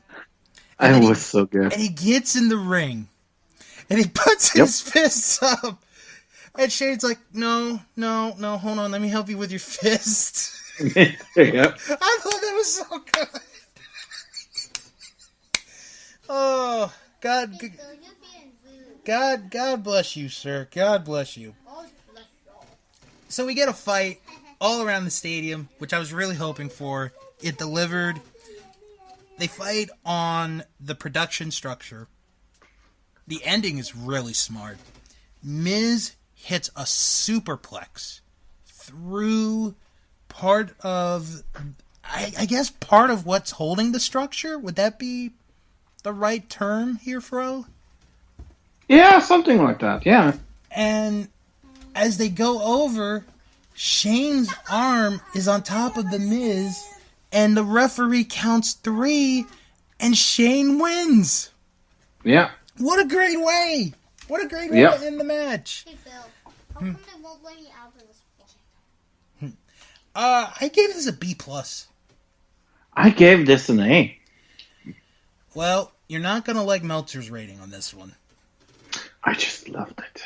Meltzer gave us 1 3/4 stars. It's so good, though. It is. CBS Sports gave it an A-. And ESPN sort of made up for the AJ Styles fiasco. They gave it 3.5 out of 5. Okay. Next match was for the women's tag team titles. Sasha Banks and Bayley defending against the Iconics, Tamina and Nia Jax, Beth Phoenix and Natalya. And Bret Hart. The results of this. Bret Hart came out, by the way, to just say hi to Natalya and Beth on stage. He didn't go down the ramp. He's just like, hi, Natalya. You know, I got beat up by a wacko last night. How are you doing? That's funny. I gotta say, I was actually a little disappointed in the match. Yeah. That's boring. A little boring, but I liked the ending. The outcome I really liked. Although I will say, Billy Kay pulling off that Maleficent horns entrance. Nice job. So let's just get to the end of the match, because Beth hits the glam slam on Bayley, but Billy tags herself into the match. And after Beth hits her move, she thinks she's got the pin, thrown out of the ring. 1, 2, 3, Iconics are the women's tag team champions. So happy. Yes, so happy. And now there have been reports that Sasha Banks is going to quit WWE because of the result of WrestleMania. Yeah. Well, if that's the case, go right ahead, sore loser. Yeah. Yeah, that's very, very sore. All right. Now to probably, I'd say, if What was the grading? We didn't do the we rating. didn't do the grading. I gave it a C+. I gave it a C+ as well. Meltzer gave it 1.25 stars. CBS Sports gave it a B. ESPN gave it a 2 out of 5. So the next match, probably the most, with the exception of the women's match, probably the most anticipated match of the night. Definitely. Kofi Kingston challenging Daniel Bryan for the WWE Championship. And This was my second favorite match of the night. I'll say this, bro. There are rare times in wrestling where you have the whole world's attention in the palm of your hand. This match is one of those matches where you have the attention of the entire world in the palm of your hand. And remember the comments that superstar Billy Graham made 2 weeks ago about how this should not be a WWE Championship match.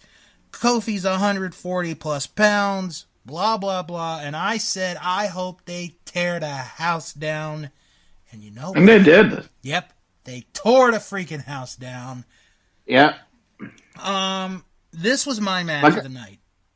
Yeah, like I said, it is my second best match, but just only because I really enjoyed the comedy of Shane and Miz.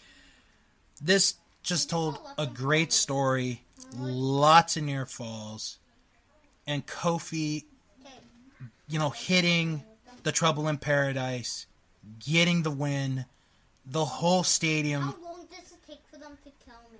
The whole stadium just explodes in happiness. I exploded too in happiness when he won the title. I'm sure you did as well. Yeah, it was so deserved. He gets the title. He gets the title. His two sons come into the ring, and they have a new shirt. To me, this is in my top 10 of the greatest WWE Championship matches in WrestleMania. Right away. It's in my top 10. And an instant WrestleMania moment. Because, and I want to say this for the record. I was so happy that Kofi won the title. Not because of the color of his skin, but because of what the man is. His work ethic, his dedication, always on his job. And it didn't matter to me that he was black, white, yellow, green, blue, purple. Wait, those are type of skins? Yeah, I can't wait to see him lose against Seth Rollins. It's going to be a very good match. I was so happy.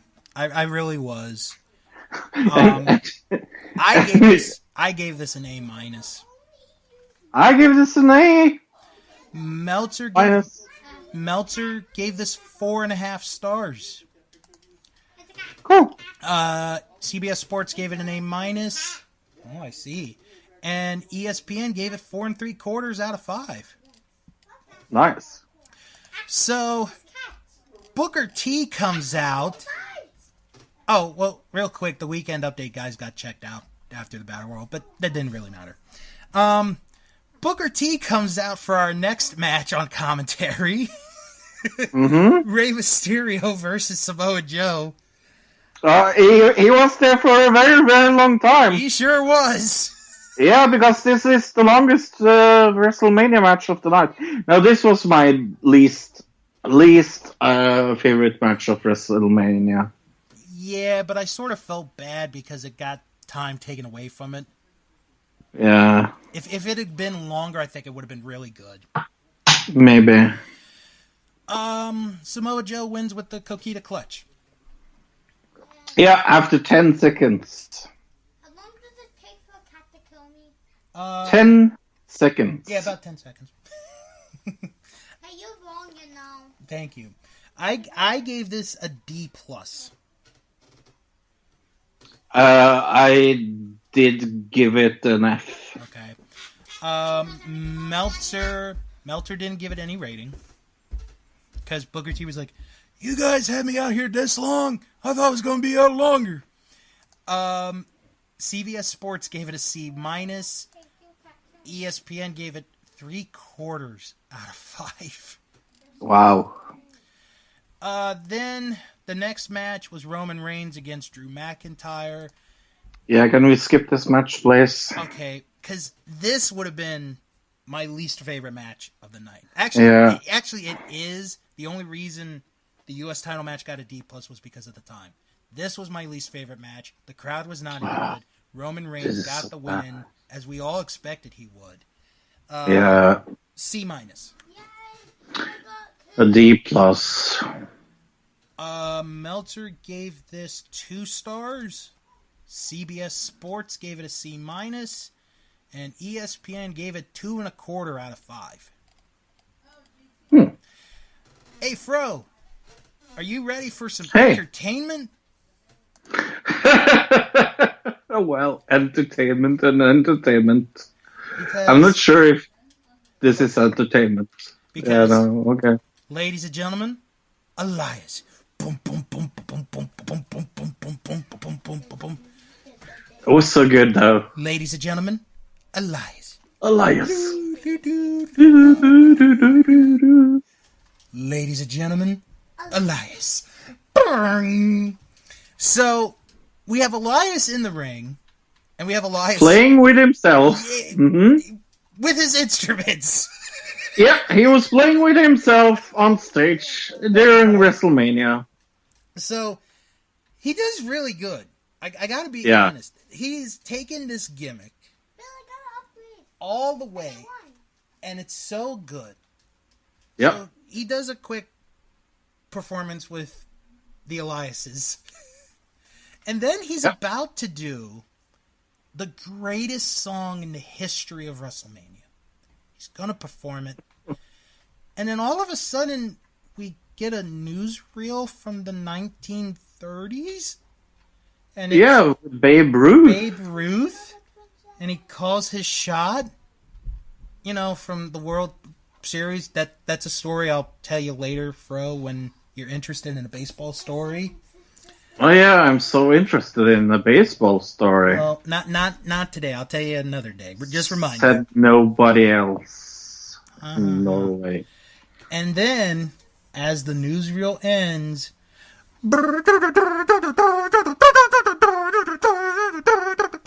word life. John Cena, the Doctor of Thugonomics, comes out. Oh, it was so good use of him in this. Loved it. Loved it. Loved it. Even if it was for one night, I loved it. Mm-hmm. It was so great. And he gives Elias the he didn't give him the AA. He gave him the FU on this one. Mm-hmm. I give this segment an A. It was so well done. It's so funny. So good. Now, did you hear about what happened the next night on Raw? Yes. Okay, so real quick, for those who didn't watch it, Elias was going to do another musical performance. The setup is great, because he's like, the next person that interrupts my performance is a dead man. Bong! Boing! Bong! Boing. Here comes the Undertaker. Oh, so funny. See, their booking can be good, folks. It can. Yeah. You just, it just depends on when it is. Let's talk 2 seconds about Raw. Nothing very surprisingly. They called up. Lars. Lars, yeah. That was Sullivan. really it. Yeah. And I was actually looking forward to the Seth and Kofi winner take all match. And then Cesaro and Sheamus come out, and then it's like, ow, we're going to have a tag match. And I was like, good night, click. Yeah. But this is going to happen. And it's time to unify the champions. I agree. So it is time. It's smart. Time. Yeah. That night would have been the perfect night to do it. Mm-hmm. It really would have. If you're curious, CBS gave the Elias Cena segment a B+. Oh. So next match, Shawn Michaels is out on commentary because it's Batista versus Triple H in a no-holds-barred match. And Batista jobs to the middle rope as he enters the ring. Did you see that? Yep. Oh, man. Triple H comes out as if he's Mad Max. Mm-hmm. I wasn't really sure about that reference there. So, there's a lot of weapons early in the match. Triple H gets a pair. He gets like a wrench, and he goes towards the fingers of Batista, and he's twisting them. And then in probably the sickest moment of WrestleMania, he gets a pair of nose pliers. He sits in a chair.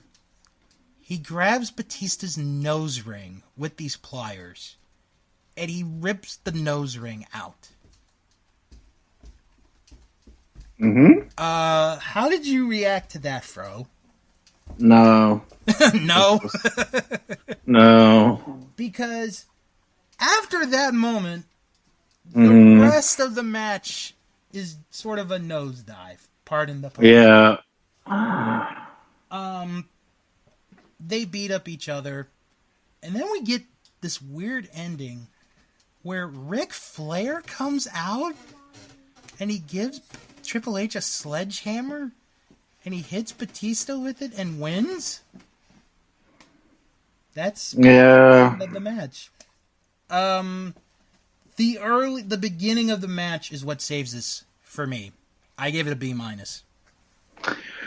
Oh, this is getting a D+.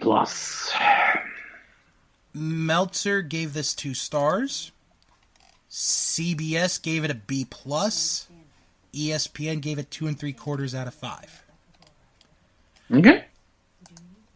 So JBL comes out for this next match. This is the one that I don't understand why he's out for this one.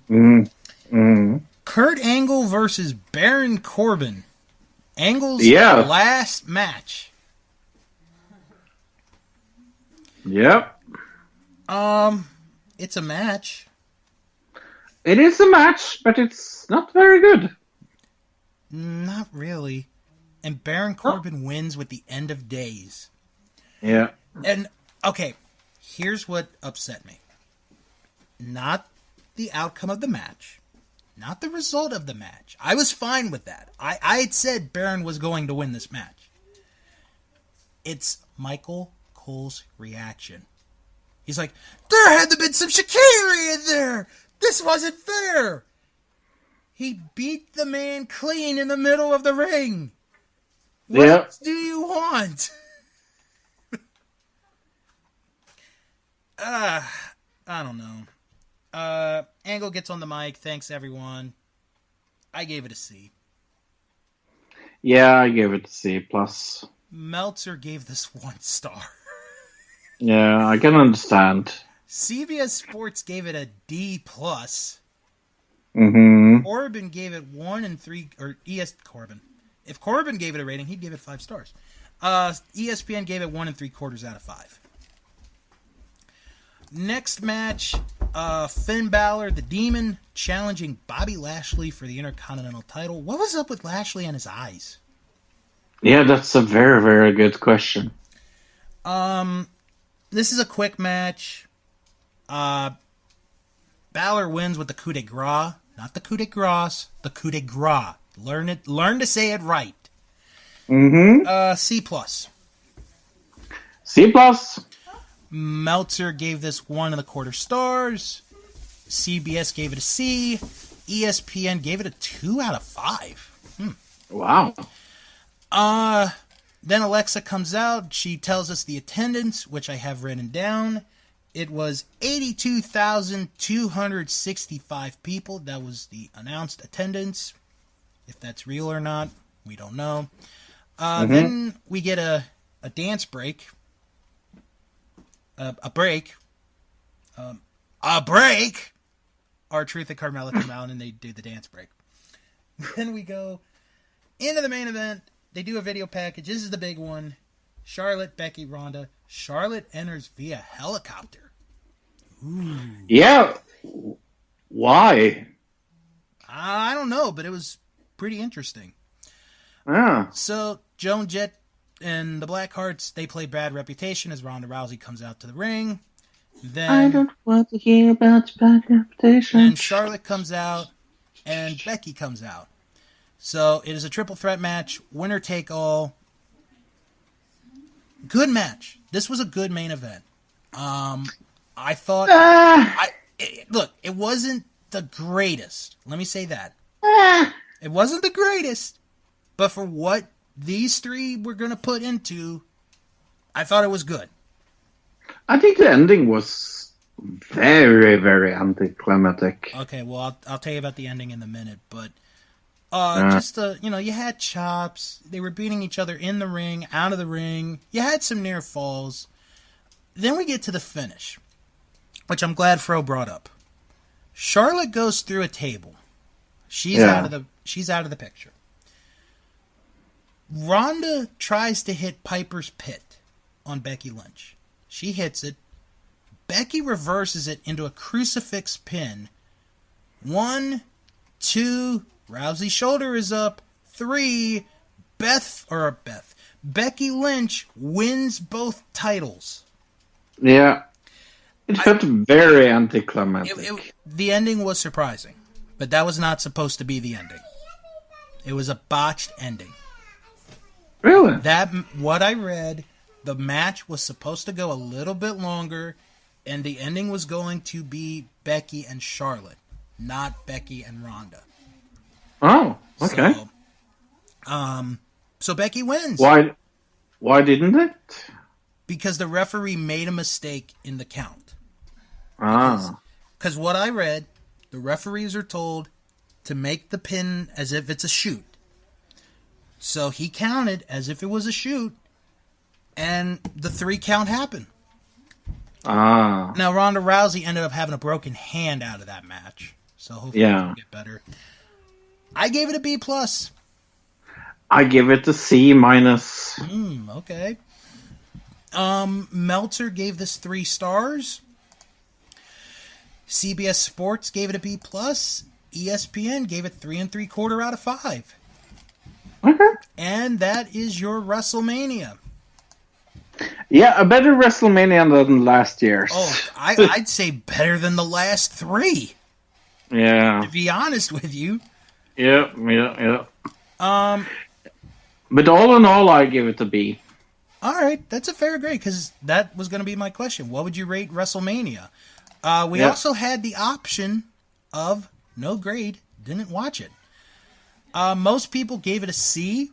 Some gave it an A. Some gave it a B. You know what, Fro? I'm going to say this. While it wasn't the greatest WrestleMania of all time, it was one of the more fun WrestleManias I've seen in a long time. Yep. And for that reason, I'm going to give it an A.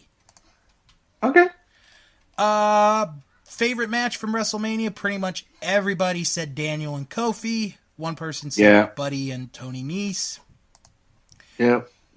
Least favorite?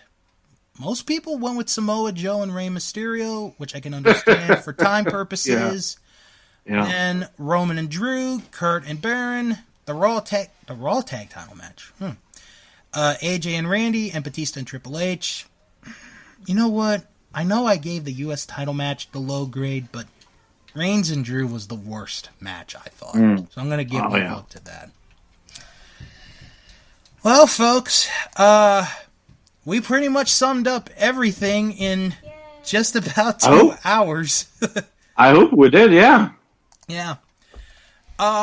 So why don't we do our quick plugs, because we didn't do it last week. If you have any questions or comments, send an email, wrestlingman@thatwrestlingshow.com. Follow the show on Twitter. It is at WrestlingShow11. Check out join our Facebook group, That Wrestling Show Fan Group, and you are right there. Visit the website, thatwrestlingshow.com, and check out the Patreon page, patreon.com/Bill's World of Podcasts. Fro, what did you talk about on Another Digital Citizen this week? We talked about TV that predicted the future. We're going to wrap it up already. Hold on. Real quick, just a few plugs, not a lot this week. The Best Pick Movie Podcast. They came out with a new episode this week. They discussed A Man for All Seasons. Never heard of it. Oh, that's a good one. No. But I do recommend you check out the towards the end of that episode if they think if the Academy Award picked the right movie, because one of the people's answers will make you laugh out loud. Also, Unspooled, the movie podcast where two people watch every movie of the AFI's 100 Best Movies list from 2007. This week, they discuss All the President's Men. Ah, that's a good movie. That's a great movie. So check those podcasts out and other podcasts that I've mentioned in the past. Oh, what about the Triple Threat podcast? What was their Triple Threat this week? I always enjoy their podcast. Their latest one is a baseball triple threat. Okay. It is between Bull Durham, Rookie of the Year, and 61. I have just seen one. Between those three, I gotta give it to Rookie of the Year. That was I was just. I'm going to say Rookie of the Year because that's the only one I've seen of them. Right. So. Alright. So, next week is a special Saturday episode of That Wrestling Show. Saturday! And we're going to discuss the Superstar Shakeup. So, that's really about it. Oh! Real quick, check out Eliminated, a Royal Rumble podcast. This weekend, we review the 2006 Royal Rumble match. Ooh. Check that out. That's a good one. So, everybody, have a good, safe weekend. If you were in New York like I was, try to get as much rest as you can. And come back next Saturday for a special edition of That Wrestling Show, the only podcast where all pro wrestling matters. And as always... Oh, I am so handsome.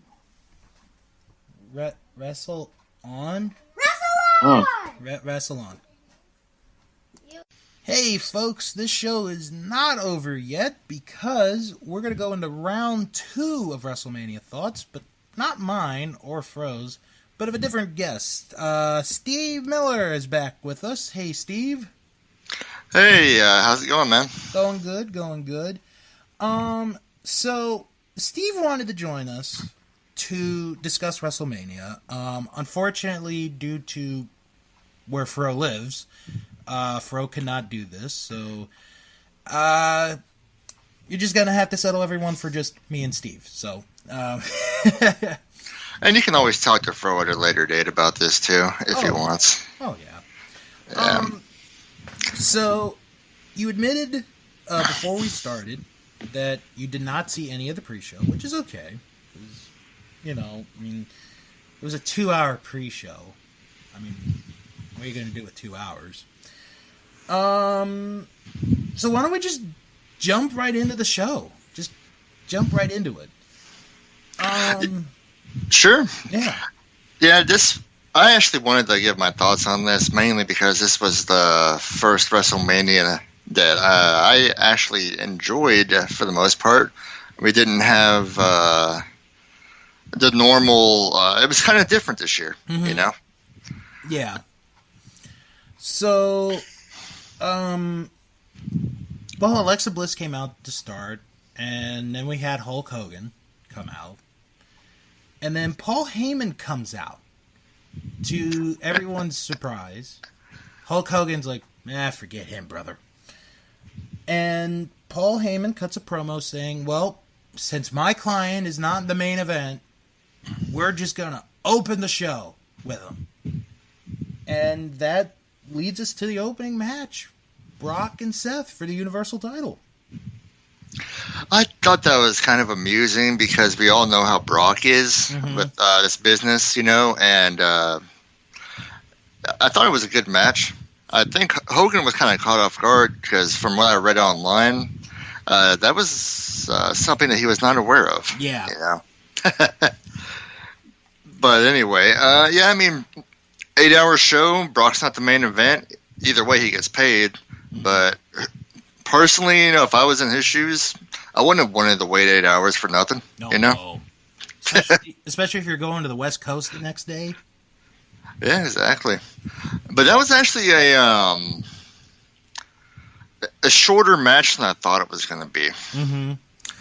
Well, a lot of it was the fighting outside of the ring.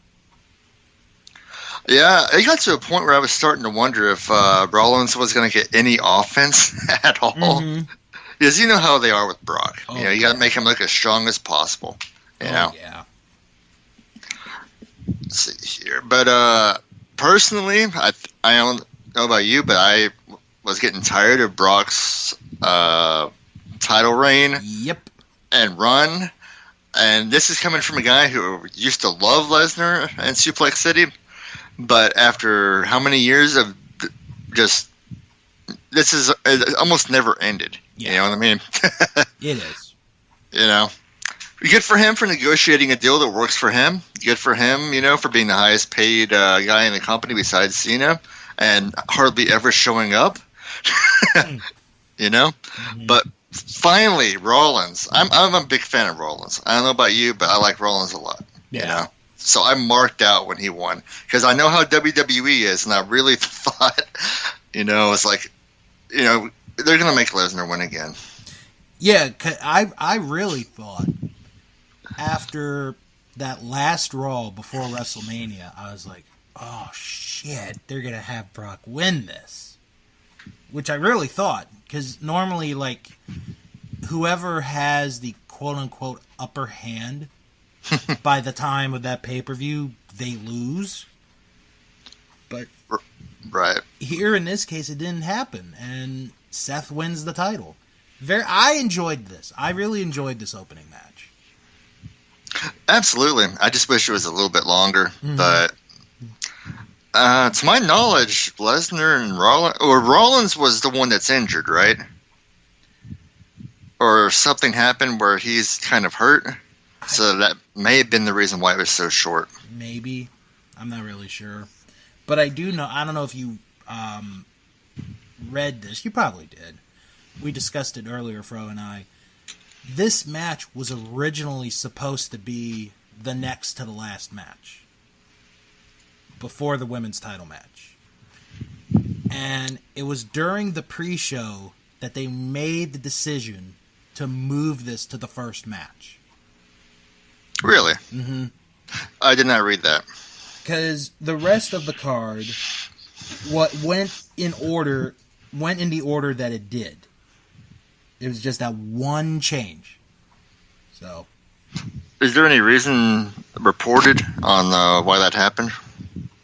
Probably because of the flight to Las Vegas for Brock.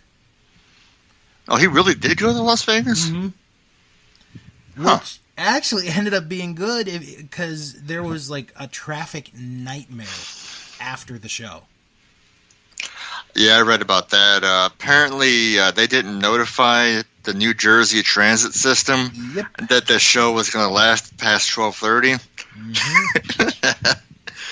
So a lot of people were actually stuck there until 3, 4, 5 in the morning. Oh yeah, I bet those Uber drivers and Lyft drivers got some nice money that night. So then the next match, which would have been the opening match, AJ Styles versus Randy Orton. I was disappointed in this one. Okay. What do you think of it? It wasn't bad. I thought it was good enough to pass. I'll say this. It's weird for me to say this because it is Randy Orton.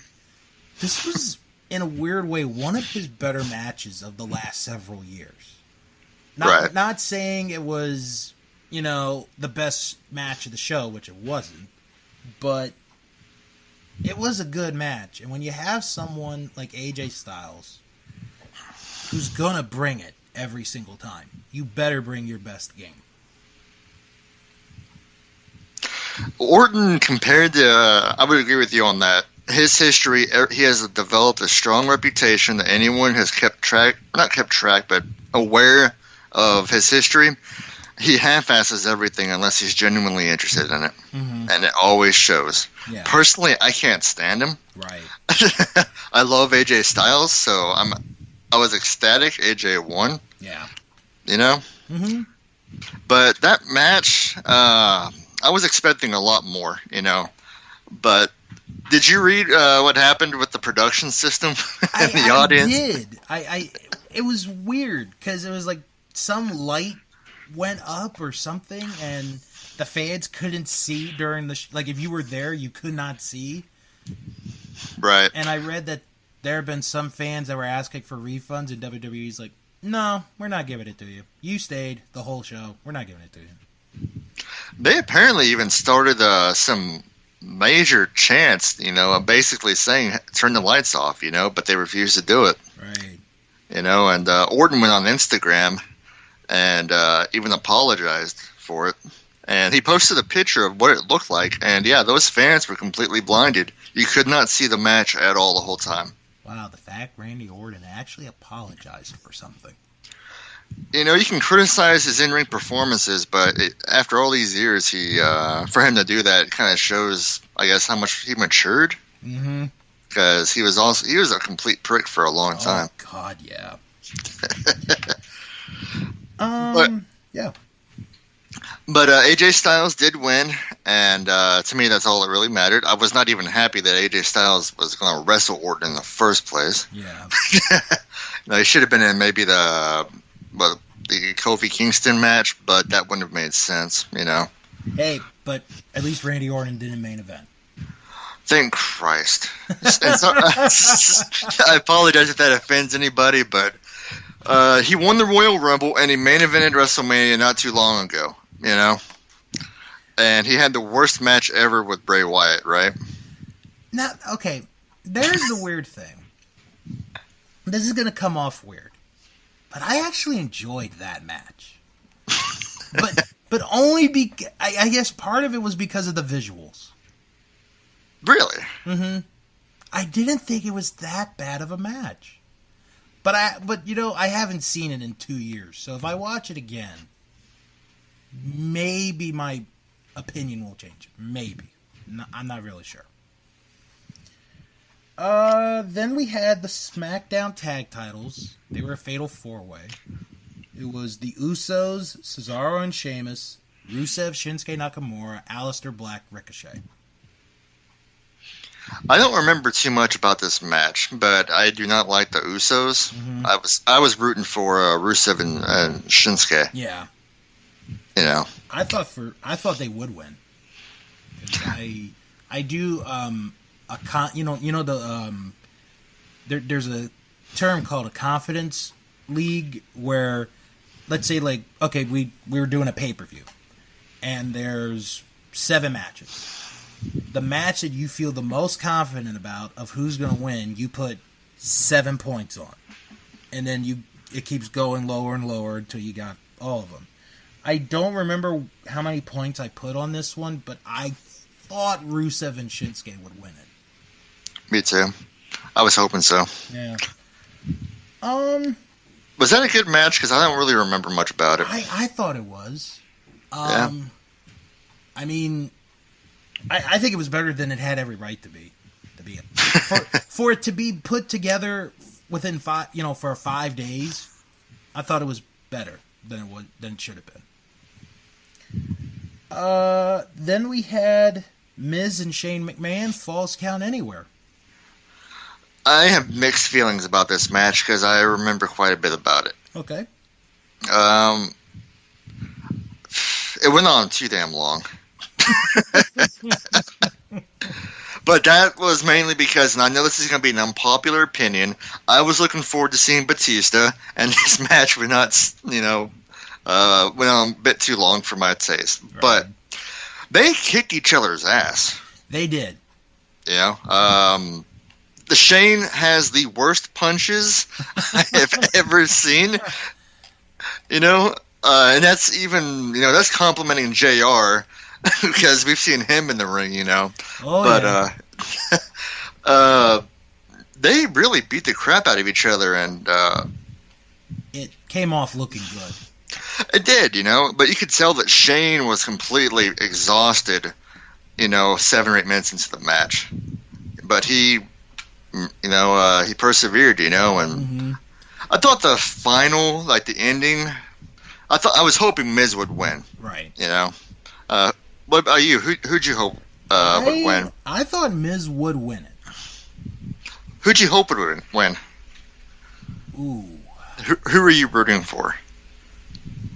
I guess I was rooting for the Miz only because of the whole father-son storyline they were going with. I can understand that. Yeah. Yeah, I mean, I was caught off guard with Shane, of all people, going in as the heel, Mm-hmm. But did that kind of catch you off guard with the heel turn and everything? Yes and no. It kind of did catch me off guard because he's been a face ever since he came back. But at the same time, you had The Miz, who was really starting to get over at that point. And I think he was starting to win fans over as a face. And yeah. For Shane to do what he did, might have actually helped Miz in the long run. Got him more over. Mm-hmm. Exactly. Despite the fact that he lost. Exactly. I enjoyed this match. Actually, this was Fro's favorite match from WrestleMania. Yeah, me and him watched it together on Skype, and I think you were on a on a bus. Yeah, I was on a bus, and I had turned all my notifications off. I did not want to be spoiled. I intentionally, because we have the Facebook group, and I try and keep, the news up to date on that, but I intentionally stayed off that because I didn't want to spoil it for you, Well, I had all the notifications off, so you could have posted it away. I would have been fine. No, I actually liked the ending. I thought the suplex ending was good. I was kind of worried that, or not worried, but a little concerned that Shane was going to try and pull one of his stunts again. Mm-hmm. And in a way he did, but some of the stuff he does is just, to me it's reckless, At his age, he's not 30 years 50. old anymore. Yeah, he's almost 50. I think he'll be 50 next year. It's even if you do land right, it's like the body was not designed to take that kind of punishment, Exactly. I was kind of, when I was watching the match, they had, I don't know if it was a glass, was that a glass, structure that was next to, the scaffold that they were on? I thought it was a tent, but you might be right.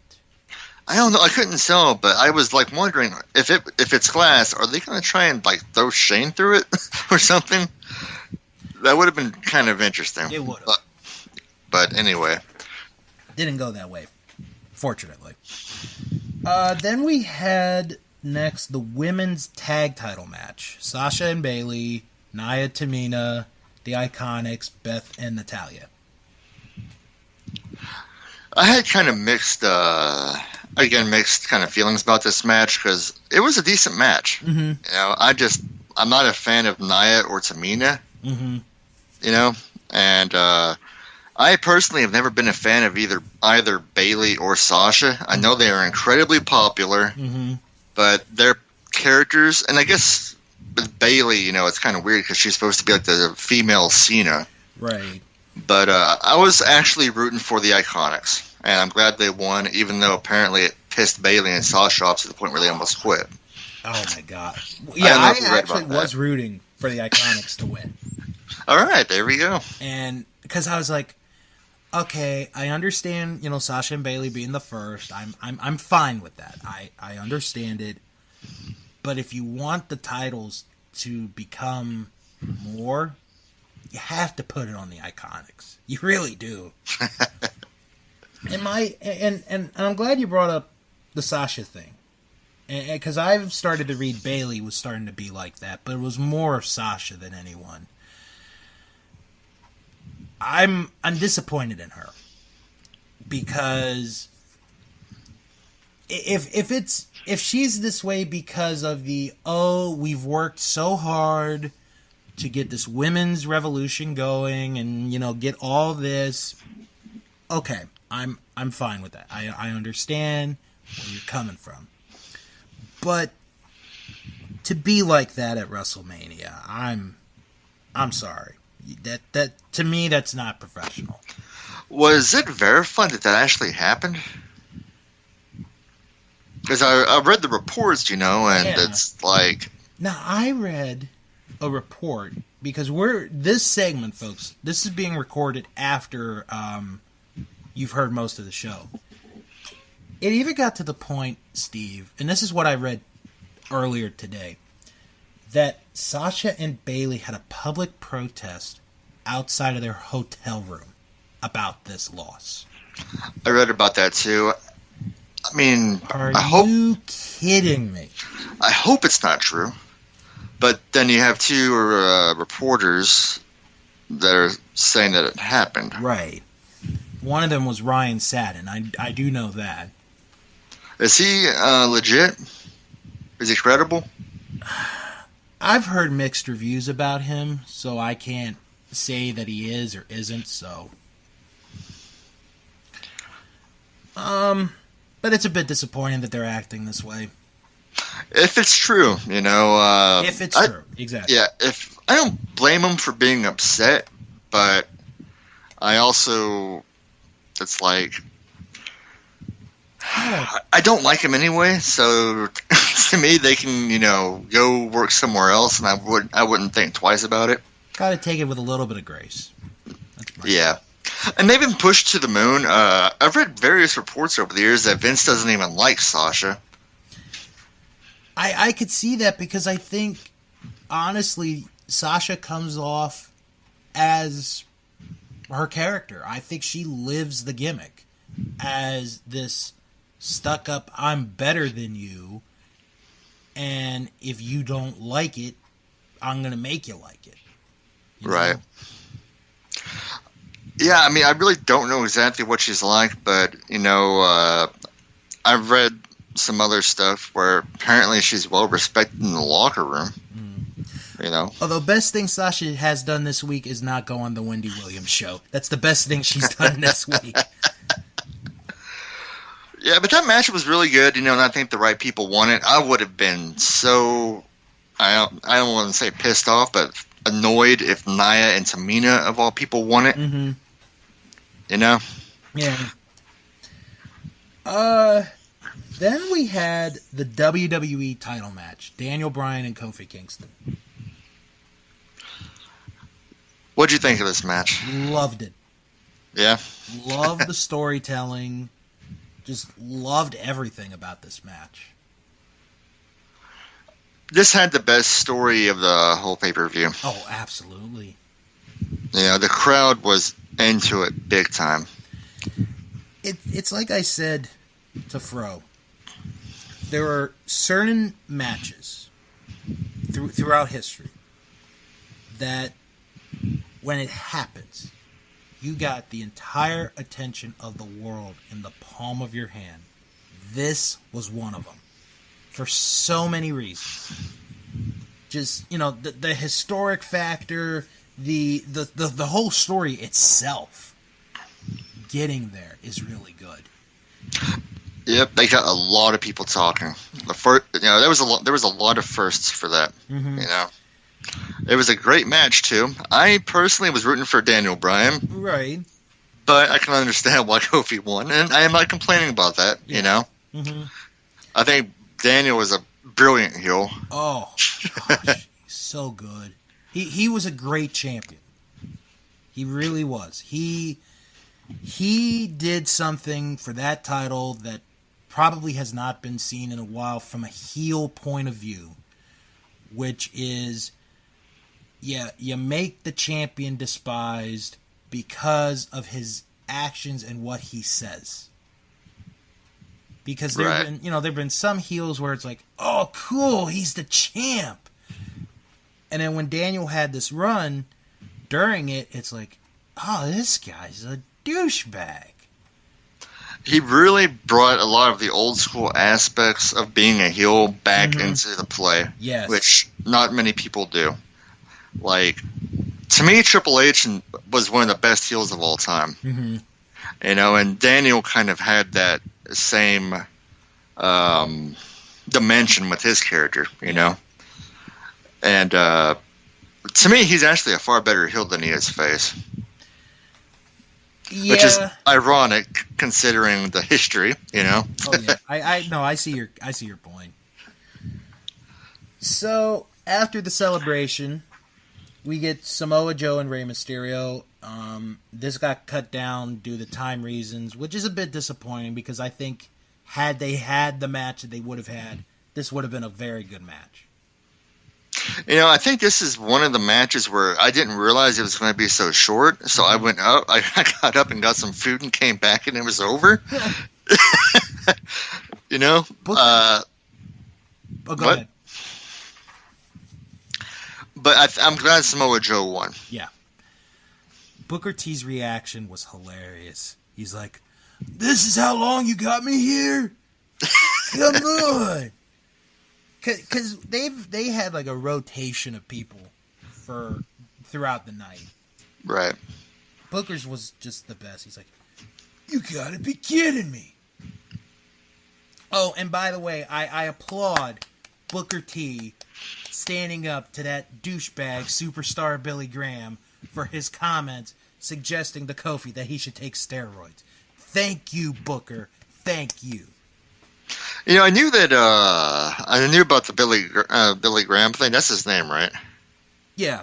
Yeah, I read about that. You know, I was just shaking my head. You know, it's like the Vince mentality of who a champion should be. You know, Kofi is the perfect guy to represent the company. He is. You know. He is. You know, and I'm sure Booker and Kofi are good friends. Oh yeah. I'd imagine. Because Kofi seems like a down to earth kind of guy. Right. So, next match: Roman Reigns and Drew McIntyre. This was the most predictable match of the whole. Besides Triple H beating Batista. Oh God, these next two matches. No, actually, I'll say the next four matches I thought were the most predictable. I was a little surprised by the Baron Corbin one, but we'll talk about it when we get there. All right. But Reigns and McIntyre, that was a bit of a letdown because Drew really worked his butt off leading into WrestleMania to get this match going. Right. And the crowd just was not into it because I think they knew Roman was going to win this match. You don't build an entire angle around the cancer victim and then have that cancer victim lose at the biggest pay-per-view of the year. Exactly. I was really actually looking forward to this because it should have been a slobber knocker. Yeah. Yeah. I don't know what happened on that one. So. Are they going to continue the feud with that? I think it's over. Oh, it's over? I think it's over. We'll have to see on Raw next week. Okay, that has the potential of being a really intense rivalry. Yeah, you know, more time.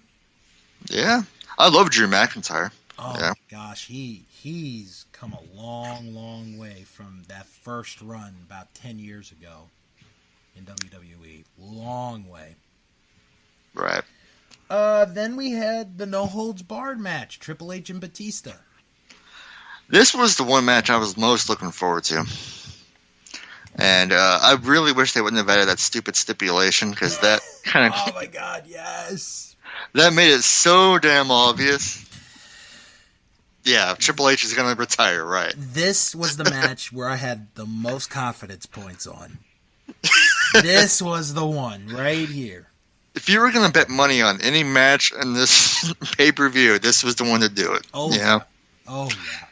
But Batista not being in the ring for so long, he really went above and beyond even what I expected out of him. Mm-hmm. He took some great bumps. Yeah. Now, granted, he did job to the ropes entering the ring when he came out, but, you know. No, but you know what? I really liked the beginning of this match because they were just going right at it. Triple H gets the toolbox and he pulls out a wrench, goes to the fingers, and then he gets the nose pliers and pulls the nose ring out, which might be the second most disgusting thing I've ever seen done to the human body in a wrestling event. With the first one being Jeff Hardy's earlobe with Randy Orton. That was just... Yeah. Yeah. I remember very well. The Batista's nose ring, though, I mean, if you looked at it, it looked like a clip-on, right? It did look like it, but... So I didn't like that, There was a little bit of blood that came out, but still, just the effect of it. The visual. Yeah, the visual was good, yeah. I thought... About after that moment, I thought that's where the match went downhill. Honestly, really? Because, I mean, it was like they would do all this stuff to each other, and it did look good, you know. And then Ric Flair getting involved at the end threw me for a curve. Really? Caught you off guard, huh? It did. But I guess I kind of forgot that he's the reason why this match even happened, so...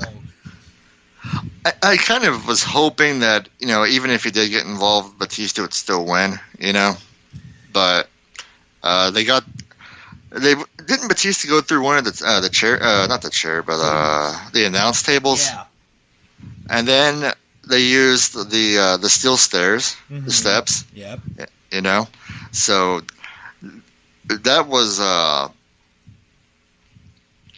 And Batista's doing the movie thing, so he risked getting injured. Yeah. Because if he gets injured, you can't do the movie. They had to postpone it. Exactly. And he did announce on Instagram that was his last match. And if so, good for him. I really hope not. Well, yeah. I mean, if we've learned anything, you never say never. Exactly. Triple H's entrance was ridiculous. That might have been the worst WrestleMania entrance for Triple H I've seen. Because it's like, okay, I get it. You're inspired by Mad Max. What else is there?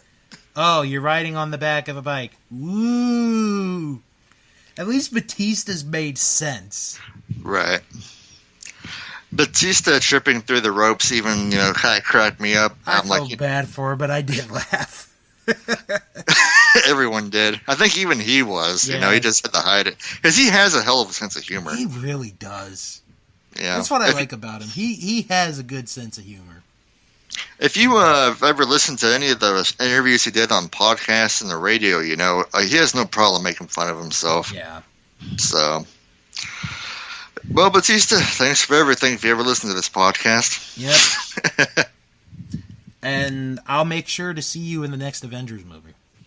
Oh, yeah. If he's in it, he probably is in it. I don't see why he wouldn't, but I don't know. Who knows? Then we had Kurt Angle and Baron Corbin. This was really Baron Corbin. The funny thing is, I actually used to be a pretty big fan of Baron Corbin until he started doing this GM gimmick. Mm-hmm.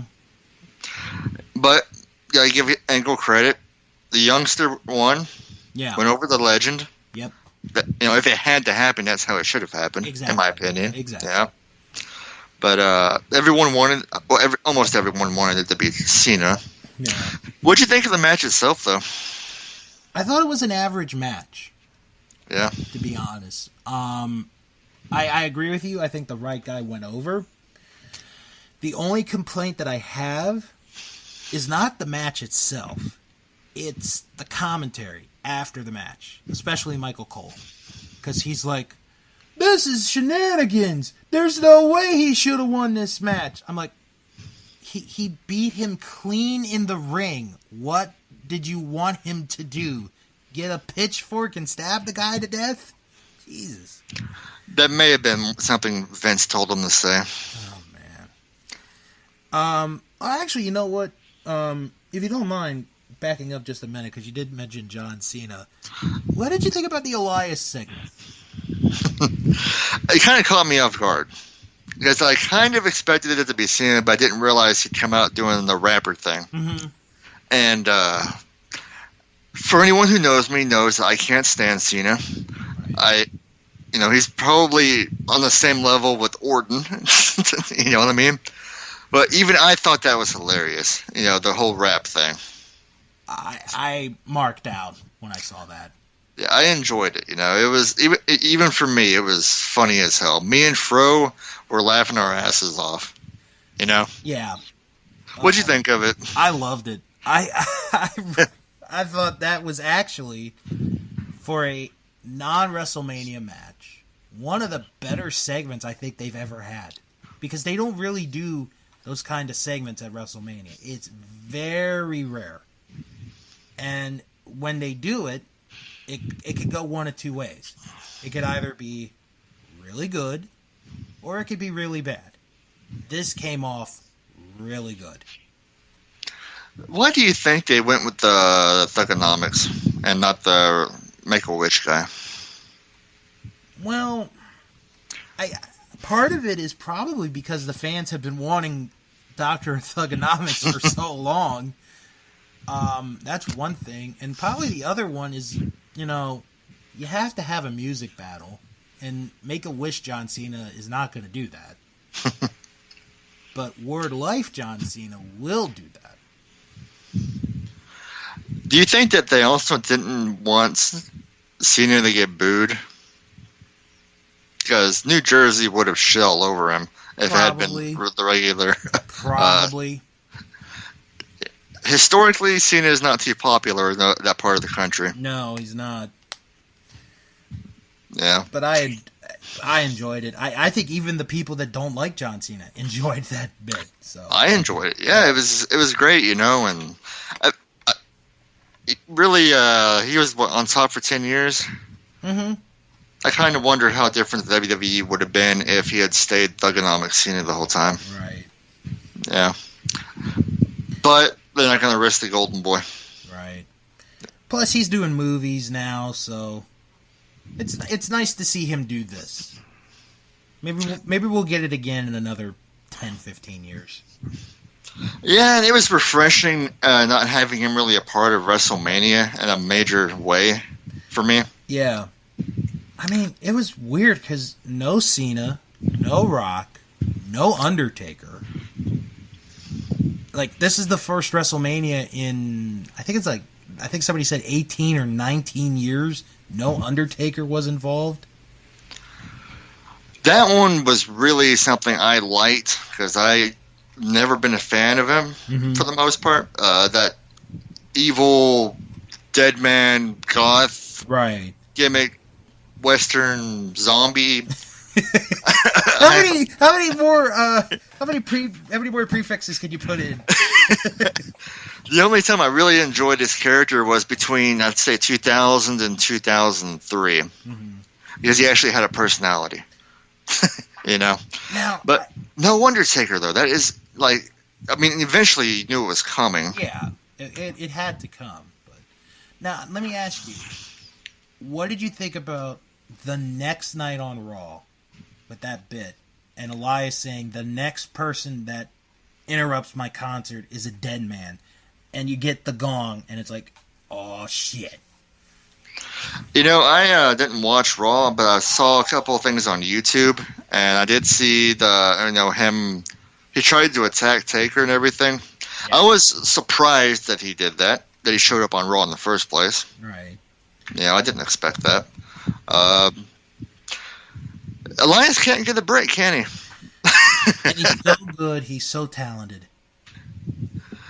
Who do you think? Well, there's not going to be a major pay-per-view anytime soon, right? Not till Money in the Bank, and that's not for like a month. Because I was thinking, they're going to go with legends now, interrupting him. Why not have The Rock interrupt him? I'll be honest. I'm going to be completely honest. I thought Honky Tonk Man was going to interrupt. I really did. Be like, it's the greatest of all time. You're the lies. We're going to do what he went. Yeah, the Cena one was way better than I had imagined. Oh, yeah. And honestly, the way it went down,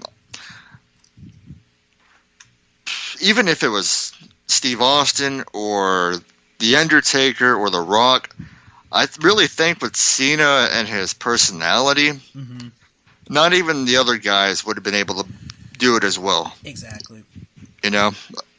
What's Stone Cold going to do? He's just going to come out there and stun him. How boring is that? The Rock may do a song. That would have been interesting because we've all seen how The Rock is with Cena. Yeah. And Rock struggles big time. Yeah. I hate to say it because it's kind of weird. He has a reputation. But Cena owned it. And He did. Yeah. That was the funniest non-wrestling segment of the whole night. Oh, God, yeah. We had the Intercontinental title, Bobby Lashley and Finn Balor. Now, the Demon never loses, right? He's only lost once, and that was at NXT. But other than that, he never loses. I don't like Bobby Lashley. So, I'm glad that the Demon Finn Balor won. Yeah. 4 minutes, though. Come on. Well, What'd you think? I thought it was all right for the time that they got.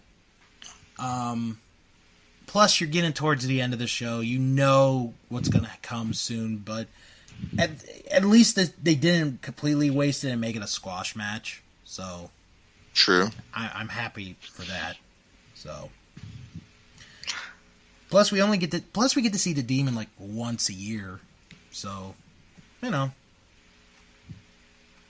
It's kind of weird how it's a show, right? Mm-hmm.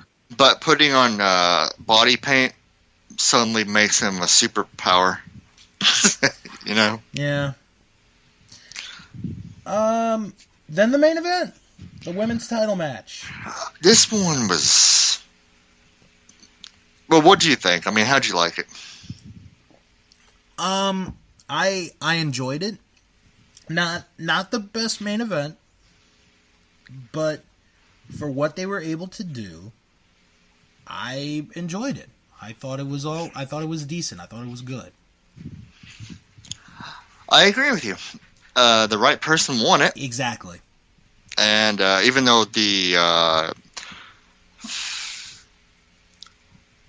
it looked like they were all kind of struggling throughout that match.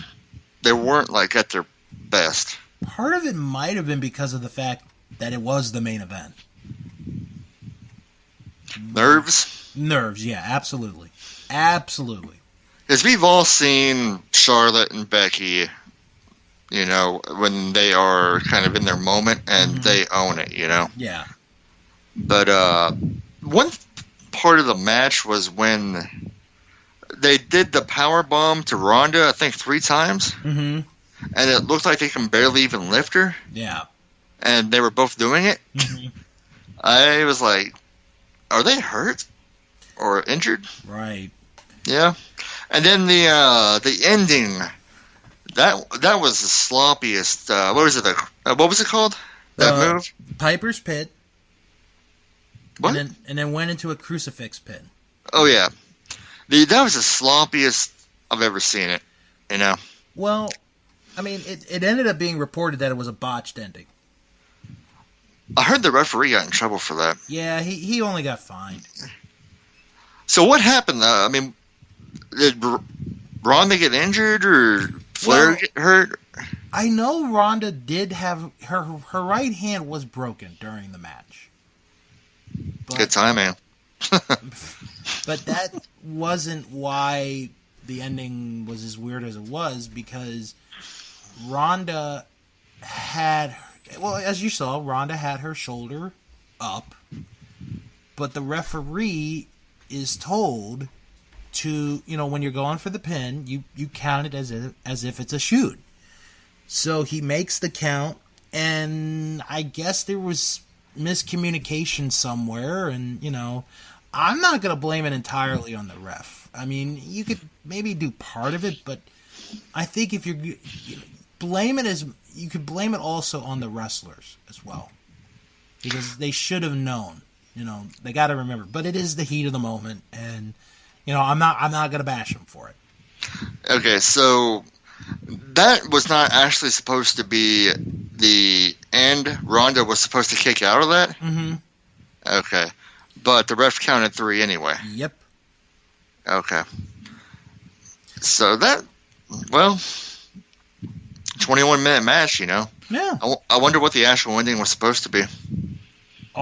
If I read right, I think it had to do something with Charlotte and Becky. So Ronda was not going to get pinned or submit.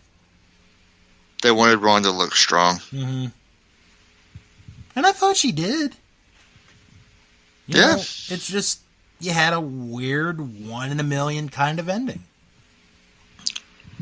I don't like Ronda, so I'm happy that she was the one that lost that match. I don't like this UFC is better than WWE thing, mm-hmm. but she does that shit all the time. Yeah. She was ahead of her time in UFC, mm-hmm. and when somebody who was as good as her finally faced her, she got her ass handed to her. Mm-hmm. Yeah, but Becky won, and knowing WWE's history, it was very plausible that Ronda or Charlotte would have won instead. I think Luke said that Flair was going to win. Oh, yeah, he came up with a good term, of like Charlotte, and it's true, Charlotte almost never loses at a pay-per-view. Which is true, because, if she loses, she'll more than likely get it back at the next pay-per-view. Right. So. Is Becky and Charlotte, are they still going to be feuding? Because they have the Superstar shakeup this upcoming Monday. Yeah. I don't know, because Lacey Evans came out during Raw and slapped Becky across the face. Okay, so probably Lacey's going to be the first one to get a shot. I really hope Becky keeps the title until at least SummerSlam. Mm-hmm. Yeah. But, so overall, how'd you enjoy if you could rate it, what would you rate WrestleMania this year? This was the most fun I've had watching a WrestleMania in a while. Right. I thought obviously the WWE title match was really good. I thought there were some good matches on this card. Yeah. I gave it an A. Just for the fun factor. It's not the greatest WrestleMania, but it was just a fun show to watch from beginning to end. I wouldn't give it an A. I'd give it probably a B, maybe a B minus. Yeah, that's fair. Yeah, but compared to previous WrestleManias, it owned them. Oh God, I thought this was better than the last 3 combined. Oh yeah, definitely. Because if you think about it, 32, the only thing that I remember, there's 1 or 2 things I remember from that show. 33 is it happened, and 34 was the Superdome. That was really about it. Here, a lot of good things happened. And Kofi yeah. was the one thing that everyone was kind of wondering, is WWE really going to, Are they going to pull the trigger? Because you know how Vince is. Mm-hmm. You know, I really think it's true, and people say that Vince does not care what the fans want. At the end of the day, he's always done what he wanted to do. Mm-hmm. Yeah, I mean, you could dispute it, you have some valid points, but the Samoa Joe thing, that was the one thing, I was looking forward to, and I was like, damn it. Oh, well. Well, like I said, because of time restraint, that match got cut short, which is unfortunate. And technically, this is the first WrestleMania in history where it lasted 2 days. Good one. Because they technically went past up until, I believe, 12:30 New York time. Yeah. I was well asleep by that point. I think I was in bed by like 10:30 that night. Well, you had, what, 2-3 hour bus ride? It was about almost a 4-hour bus ride. With only one stop to drop people off at their stop. Right. Now, next WrestleMania is going to be in Tampa Bay, right? Yes. I wonder what's going to happen, because this year they really kind of embraced no Cena, well, no Cena in the traditional sense, no Taker, no Austin, no Rock. And it came off pretty good. It came off great, because if you're not going to wrestle, like, WrestleMania is supposed to be the one time where you have all the dream matches, all the best matches, and it's every once in a while, it's fun when you have, The Rock come out or Austin come out, but they always take up so much damn time. Yeah. You think Shane's going to wrestle next year? Ooh. Good question, right? Yeah, because he'll be 50 by that time. Didn't stop Vince. Oh, yeah, that's true, too. But, Shane's not the genetic jackhammer that Vince is, so. Yep. It'll be interesting to see. Now, I have to wonder what's going to happen with Lesnar. Because I read a report that he is not going to be fighting in the UFC anytime soon. I thought I had read, and I could be wrong, that he's going to face Daniel Cormier. If I got the name wrong, I apologize. For the heavyweight title in August, but I could be wrong. Because he has to re-enter the U.S. anti-doping agency pool, and he's got to be tested, again, because he did fail the post-match, urine test, which is what caused him to stop being at UFC. Right. So. Well, a report came out a few hours ago that Dana White was asked about it, and he quote-unquote said, seriously, that fight isn't even in the works. That fight may not even happen. Which, maybe, it's two things. He wants it to happen, but is Lesnar going to do what's needed, to qualify and make it happen? Because you can't just go start promoting a match like that. Exactly. So Lesnar is 41 now. Mm-hmm. And if he really is going to do that, he's no longer the world champion. Right. And apparently Daniel wants his blood. I don't know what Lesnar did, but he pushed Daniel. Oh yeah, after a fight. I think it was the one where he won the title or something. Yeah, I'd forgotten about that. Okay, so is Lesnar going to keep doing the WWE thing in the long run? As long as he gets the kind of schedule he has and the money, yes, he will. But there's going to be a point where it's either going to be they can't afford him or he just doesn't want to do it anymore. Well, with him working not even a part-time schedule, I'd say, what would you describe it as? Like, he shows up a couple times a year? Mm-hmm. Yeah. He's a made man. Yeah. Who else can pull that off besides The Rock? Yeah, and he can go hunting and do that stuff. Do you really think that, on another thing, I wanted to touch on Kurt Angle because I almost forgot about that. Okay. Why do you think they made it such a big deal that might be his last match? Well, I mean, body-wise, he can't really go anymore. I mean, he's not as quick as he used to be. He's, lost a step, but that's because of age. Well, so you think it was more like, he really is going to retire, and they kind of wanted to bring more, I don't know about attention, because I think he's deserved the attention. Yeah. I mean, he's popular. Yeah.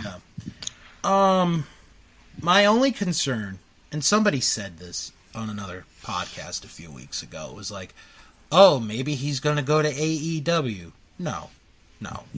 Kurt knows, his body. I don't think his body could take the damage anymore.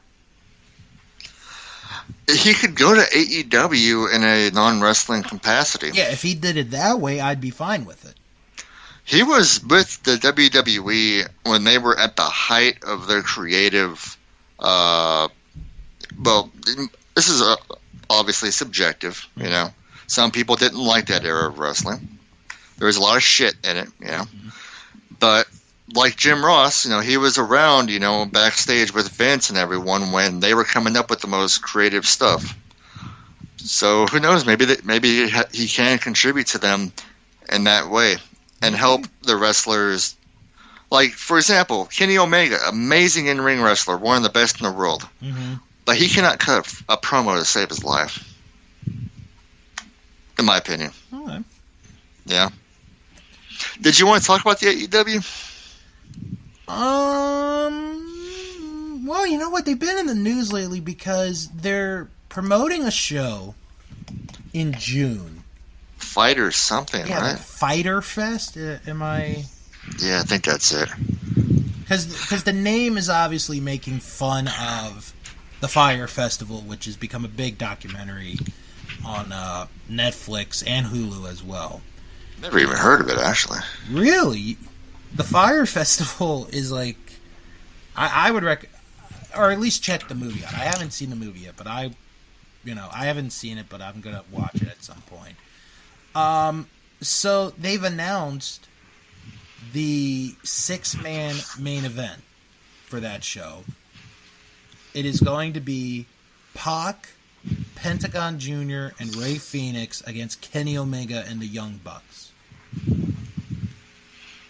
Let's see here. I have not read up on AEW as far as the matches and everything, so that's the first match that they've announced for this event. I thought there was one more they announced. Yeah, I thought there was one more that just got recent. Oh yeah, there was one that just got announced recently. Well, Cody's going to be facing somebody. Cody is going to face Darby Allin, who just joined the promotion, and he's an indie guy. I've heard good stuff about him, so I want to see how he does. I honestly have never even heard of him until this announcement. Yeah, and then it looks like that AEW is going to end up on one of the Turner channels. Right. It's going to be a 2-hour show on Tuesdays or Thursdays? I think Tuesday. Starting in October, I believe. Mm-hmm. And that was Jim Ross who they signed, which to me, Ross was the head of talent relations in WWE back during the day of the Attitude Era. Yeah. He's the guy that helped bring in The Rock, Angle, Austin, Edge, a bunch of people that really became big stars. Yeah. As long as they keep him off the commentating booth. Yeah, about that. Yeah, Ross, he's not the same commentator that he was 25 years ago. Mm-mm. Yeah. And, hey, that's not a criticism towards him. No. Mm-mm. It's just some of the gigs that he got booked for, I believe it was for New Japan, right? Yeah. Are you there? Yeah, I'm here. Okay. Yeah, from what I've read, he forgot the wrestlers' names, didn't know anything about the stories, called the moves wrong. It was bad. But that's two things with AEW that they've hired on somebody who was there when WWE kind of resurged into a mega power. Mm-hmm. And also, I'm just wondering, because they're paying him a shitload of money. Oh, yeah. Yeah. Do you think that, it's been a few months since we talked about it, but knowing what we know now, we're a month away from that, right? Double or Nothing? About a month and a half. Month and a half? When is it again? May 25th. Okay.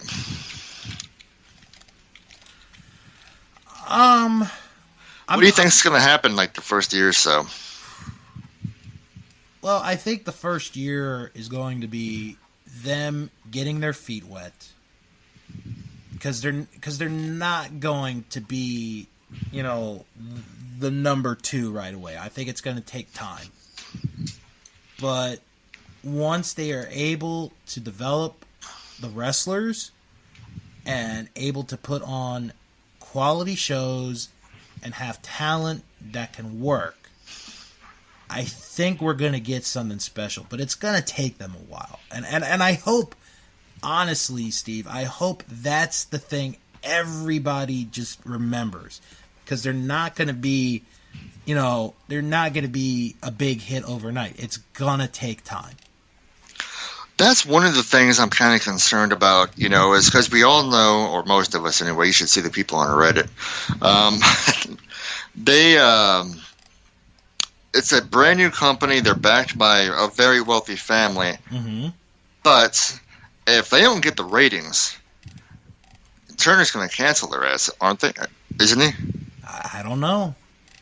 Because they have the resources.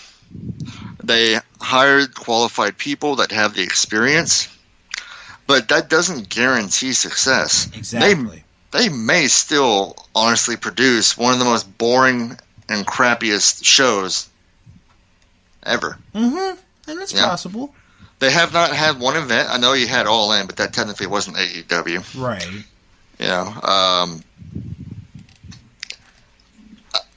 I'm kind of keeping an open mind on it. I'm excited as hell about it, but I'm also, now that I've had more time to process everything, it's like, you know what? I'm intrigued.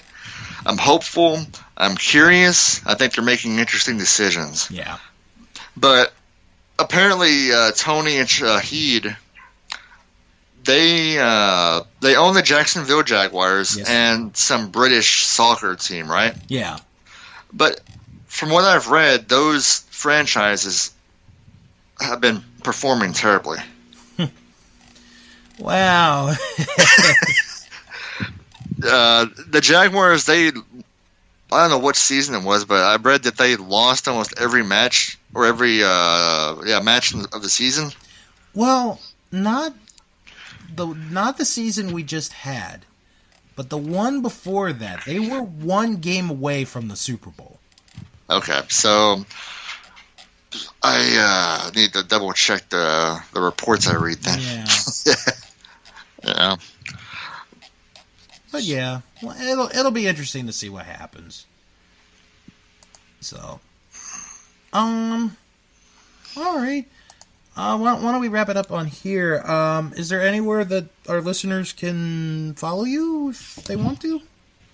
I don't personally have a social media thing. I'm on Facebook, but I really want to encourage anyone who listens to this, if you have time, check us out on Facebook. I'm not sure if we have that competition going on still, right, but we're looking for anybody, to create a banner for the group. If Bill still wants to. He said he has a $50 Amazon gift card, but yeah, that's one thing I'd really like to see is people, join the group on Facebook, participate,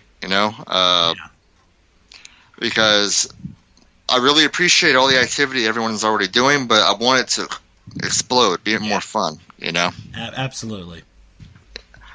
But yeah, I guess I'll see you guys on Facebook. You know. All right. Well, thank you, Steve, and thank you everyone for tuning in. And I'll be talking to you guys next week. Thank you very much for having me. I appreciate your time, especially on a Friday night. Mm-hmm. You know, I'm not sure how busy your Friday nights are usually, but not as busy. So, all right, have a good one, everyone.